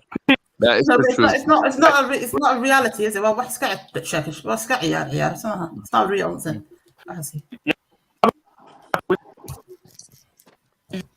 Is Yaba there? Is Yaba there breaking up? No, it's not me. It's not me talking. I thought someone was breaking up. Yeah, that's not me. Yeah, but repeat what you said. Repeat what you said. No, I said to him, when your kid grows up, mashallah, yeah, I got a paper from my dad, everything, yeah. I don't and he's 16 years old. You know what he's gonna say? I ain't gonna be like that old fool man who gave me the paper and that. I'm gonna look after my kids. I'm gonna be spending time with my kids. Yeah, I already thought about that, and inshallah, hopefully, I might bring both of them here, but I don't know. We'll see. It's not a question of bringing them there. It's a question of you being fair. That's it's a slippery slope, innit? We gotta It cross ain't a that bridge. But Yabade, can I say something, bro? Yabade, can I say something? But S decided to have 2 wives because he's got needs. You know what I mean? Sometimes you can't put. You have to put your needs before other people. No, well, I don't hate on that. All I'm saying is, my brother, please understand, you're playing with fire. Son, runta idin sheego. Wallahi, I'm telling you the truth. I could have done it. I could have better, but I could not. I did not choose why. Because I know I cannot treat them both the same. Wallahi, I knew I couldn't treat both the same. I agree with you about that. I'm the same. I'm the same as you, man. I have to admit, I can't handle 2 wives. No, look, but the thing is, look, some men can, some can't. You have to be alpha male. You have to be alpha male, like to do that. I'm not saying nothing about Yabade, but I know myself. You gotta have your priorities straight, innit? Well, you you have to be strong, man. I do have my priorities straight. Bro, I'd rather be there with my kids. caruurteeda waxaan rabaa inaan la joogo midka caruurteeda waxaan rabaa inaan la sheergareetaa. Yeah, I agree with you, Abade. Yeah, that's someone across the world, the other side of the world, waiting for me. After I finish a month, can you guys hear me? Yeah, but if your kids grow up, would you get a second wife once they grow up? You niggas got big ass mouths, man. I probably Calm will. down for a minute, man. Not I sure, want to ask the respect. brother a question, man. Fuck wrong with you niggas? All right, Sahib, let's get to the nitty and gritty, man. Let's be honest. Are you actually providing for these females equally financially? Yes, easy. Okay, are you providing for them sexually, like equally? Yeah, no. I just came back. Now let's be honest. You now. just said you haven't seen one for 7 months, bro. Yeah, because I had business in Jijiga, and then I just ended up finding one that I liked. Okay, but look. Okay, 7 months. A female, she hasn't had no attention for 7 months. So what is she doing? No, that you have to understand between girls in the West and girls back home. Do you know the difference, first of all? What do you mean? What's the difference? Tell me, Sahib. Yeah, and what do you mean if I'm not there for 7 months? What is she doing? I'm saying, are you saying are women different? Like, but like as far as their biology, as in mindset, or how as their in bodies are built? Okay, even their sexual needs. Like, tell me what's different. It's the same, innit? But men have the same urges like kids. That's what I'm saying. Somali have no different. needs. Huh? Somali women have no needs sexually. That's what you're telling me now. No, obviously they do. innit? Wait, Obviously can I they do. can I put But one what thing, you bro? talking Can I put about? one thing? I just want to point out, you know, most sisters back at home, you know, some of them have FGM, so they're not actually that sexually active anyway. That's Yeah, what I probably not a observed, little man. bit. I could be. No, I Am I just wanted to wrong? ask the brother. I wanted to ask the brother an honest question. Know what I mean? Because, of course, look, okay, if you're able to marry 4 wives, alhamdulillah. No, I understand. You Samron, do it if wallahi, you billah, can. I But the understand. thing Wallahi, is, that's all I wanted. yeah, That's all I wanted to know. You said 7 months, I haven't seen one, and then I come back from one for 3 months. And I'm thinking, this ain't equal situation. It's not. But then I just married one, innit? But So that is not you have to equal, though, understand. still. it's not equal side. Oh, the correct. You know what it is, like, S, let me interrupt you, brothers. Yeah, S initially, like, he's a young brother. Brother, you gotta take it easy on him, inshallah. Yeah, you understand? I know you made some of the brothers a bit older, a bit wiser, etc. S initially, look, the principle. What the brothers are trying to say to you: if you spend 3 months with one of the wife, okay, you need to give the same wife the other duty 3 months again. Do you Yeah. understand? So Yeah. if you split it out, obviously this is a personal question. I don't think people should be asking so going Yeah. too in depth with you. It's really personal. It's incorrect the It way was they move. pretty personal, but then I just kept Really going. personal. But initially, what they're trying to advise you is look, if you spend I 3 months know with one of the equal. wife, You gotta be equal, man. Innit? equally. So, but we don't know your hal in it. Your situation is different. We don't know if, for instance, you're here to maybe study or you're working. No, I'm You're gonna working. say you're working. So we don't know your situation. You understand? But initially, yeah, if you spend 3 months with one of the wife, then the other wife you should give her full duty as well, 3 months. Such and such. That makes Yeah, sense. of course. So, Inshallah, innit? That's why I said, the best ability. alhamdulillah. I'm in a position right Yo, now I just where want to say salam alaikum, big up No, Salud but in the build. what's going on, Aki? Assalamu alaikum wa rahmatullahi Alaikum wa salam. barakatuh. What up? Oh, A yeah, long alhamdulillah, time, wallah. man. Come on, brother. Do you want to say something? Go ahead, bro. Nah, I just wanted to tell the brother because, like, obviously, like, we know all females, they have needs. So for 7 months without any kind of sexual attention or anything like that, like, what do you think she might do during that time? Would it lead her to haram? Like, tell me. Hey, he's got the Would it's all it problem. lead about her to loyalty. zina? It comes down to loyalty. Amron, wallah, it's his sin. Yeah. It's not her sin. Even if she commits the sin, it's his fault.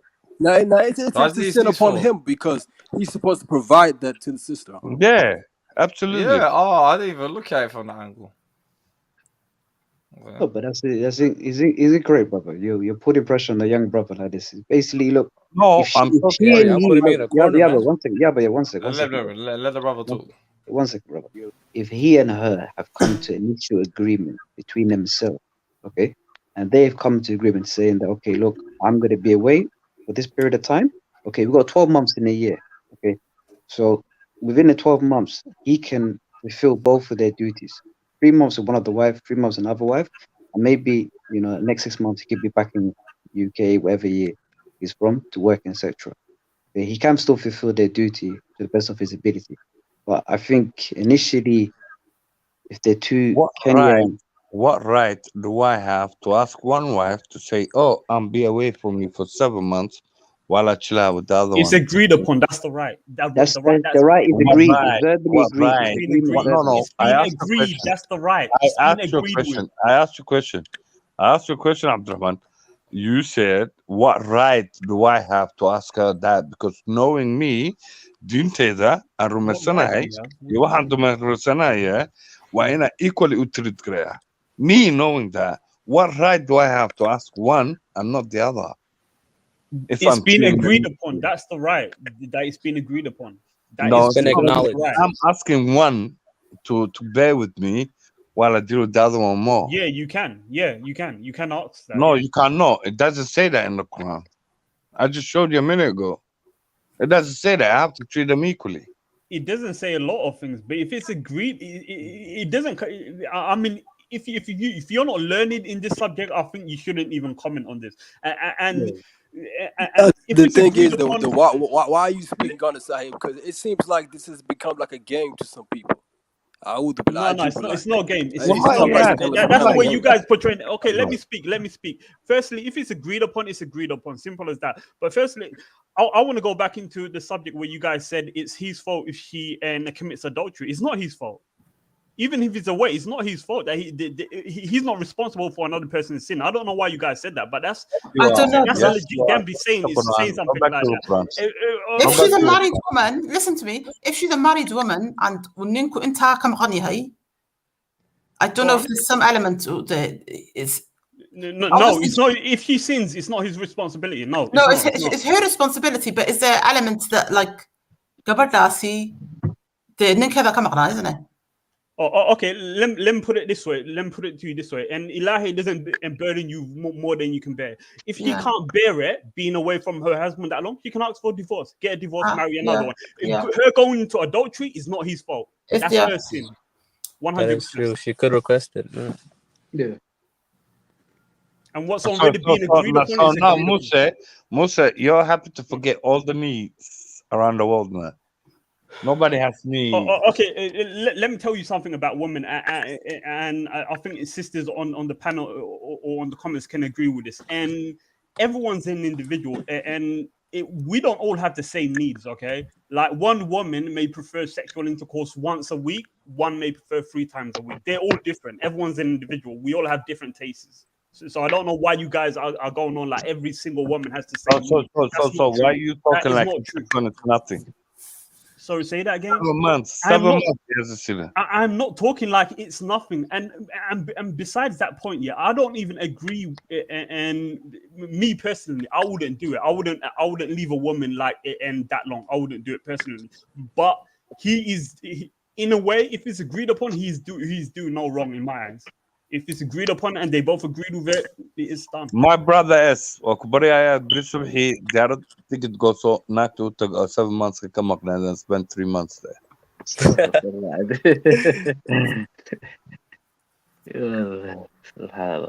That's some brotherly advice.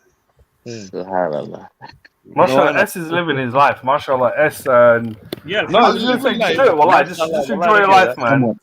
Well, S, I got a question for you. S, I got a question for you. You did give me something to think about. The fact S, I got a question for you. S, how comes you didn't get married in the West? Why do you choose to go back home and get married? Bro, it's obvious, isn't it?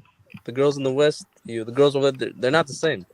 Squint man, Don't say that. We got married in the West. They're not the same. Is the honest truth. Don't decide why. Give us more details. What is it? As in why I chose not to do it, or what is it that put you off the girls in the West? What did you notice? What made you say, look, I'm not going to get married to a girl in the West? No, because personally I already had experience in it. I had about 2 girlfriends in my lifetime, both Somali in it. Why would you have a girlfriend after you're supposed to have a wife? It was in high school, Neil. Calm down, bro. Don't joke. How come girlfriend and wife are not compatible, are they? No, as in it's too complicated to explain, isn't it? No, the girlfriend, your wife, they're not the same thing, are they? Wallahi, coming on the panel. Wallahi, thank you for being on the panel, bro. Thank you for being honest. Yeah, for sharing it. Sorry if I put you on the spot, but I'm telling you the truth. Take a ticket tomorrow morning, fly back to the one you ain't been for 7 months, spend 3 months there, and keep it fair, inshallah. If she feels like I'm being unfair, then she would request the papers, innit? Wow. No, personally, she'll speak on it. I know her, innit? That's fine. And the girl's probably lucky to have a S, like a husband like that. You know what I mean? I'm telling you the truth, because you know the brothers back home. You know, Yabade, Wallahi, you know the girl.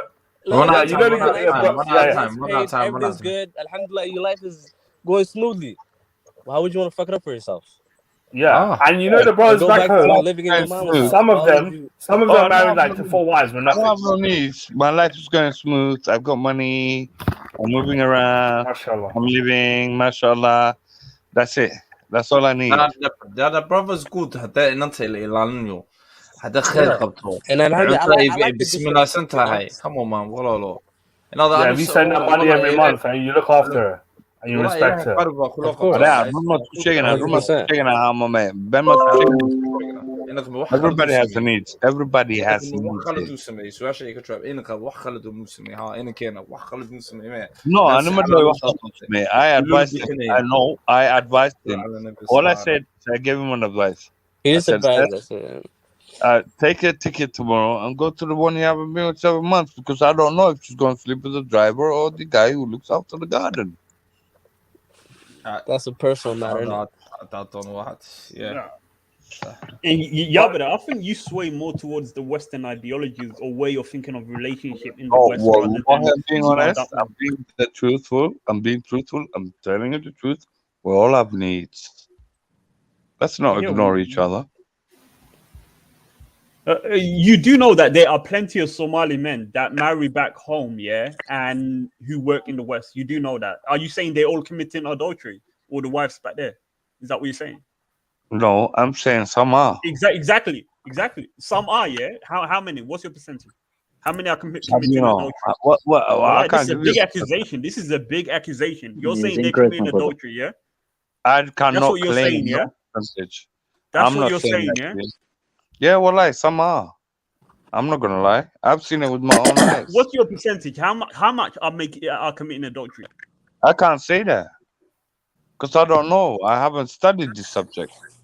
Oh, okay, then you can't make that claim. Them, you can't make that No, claim. None of them are committing adultery. None of them are committing adultery. No, I've seen it with my own eyes. Back your claim, or take it back, basically. Because it's a huge accusation. What you're doing here is you're stigmatizing every man that goes to marry a Somali woman back home and leaves them for a while to work in the West. You're stigmatizing that, and in a way, you're also saying them committing adultery, they are obliged to do it as well. You're saying that as well on top of that. So, yeah. Oh my God. Okay. He's saying they're allowed to commit adultery. Why wouldn't they be obliged to do so? What, they don't have no human needs? To commit adultery, they're obliged to do it, yeah? No, they don't have human needs. They don't have Are needs. they obliged? Let me say one thing. Are they Let obliged? me say one thing. Oh, Let me say one thing. It's nothing. Wallahi, it's nothing wrong with marrying a sister back home. But tell me, like, what's wrong with marrying a sister over here in the West? What's wrong with it? I'll tell you one. Yeah. I'll tell you one. I'll tell you one. Yeah. From my perspective, yeah, why I would marry a sister back home, preferably over one here, is because one over here would not agree for me marrying another woman, although it is my right. Like, how do you know that?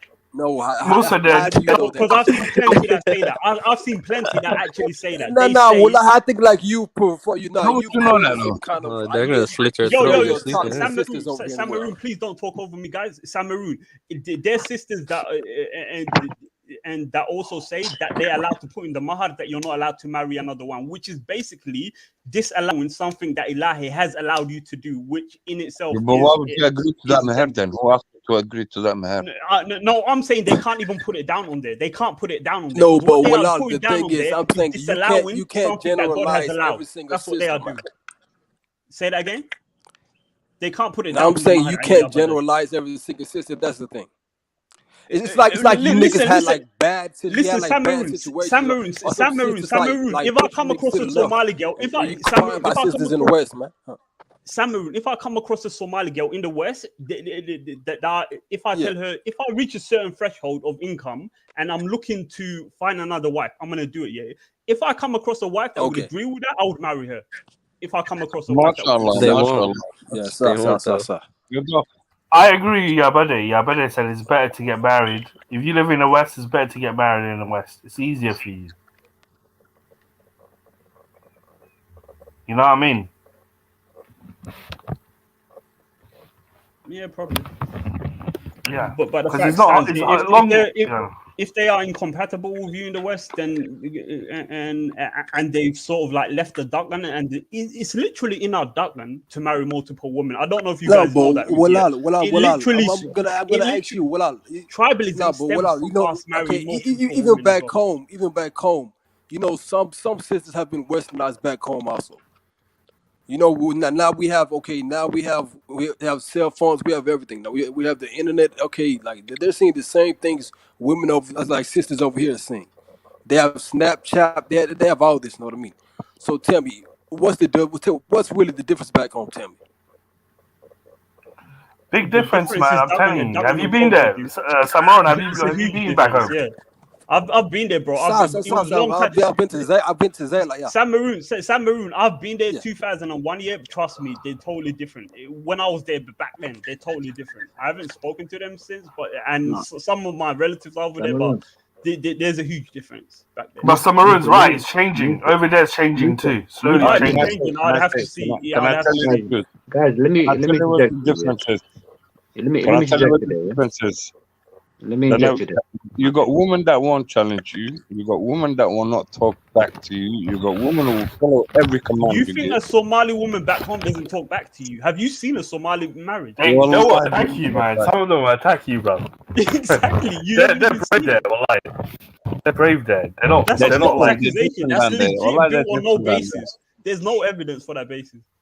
No, they're different than they don't talk back to you. As long as I give you the money, after دفع $30 دنقلي وسيس عنك أو حميلة هسه. Sis honest, what do you mean? Oh, That it's you just can, honest. You won't are you even- saying you can walk all over her? Is that what you're saying? You can walk all over her? Basically, yeah. As long as it's No, you provided. can't. No, you can't. No, you can't. Trust me, you can't. Well, She'd you outsource can. divorce. You can't. There's She'd some outsource girls you divorce. can't. I seen it. There's some you can, girls, there's yeah. some you Even if can't. you got money, they won't respect you, man. Yeah. Unless they click with you and you're a good person. No, I understand that. But to be honest, the only reason why men are scared of the West woman is the Western woman challenge.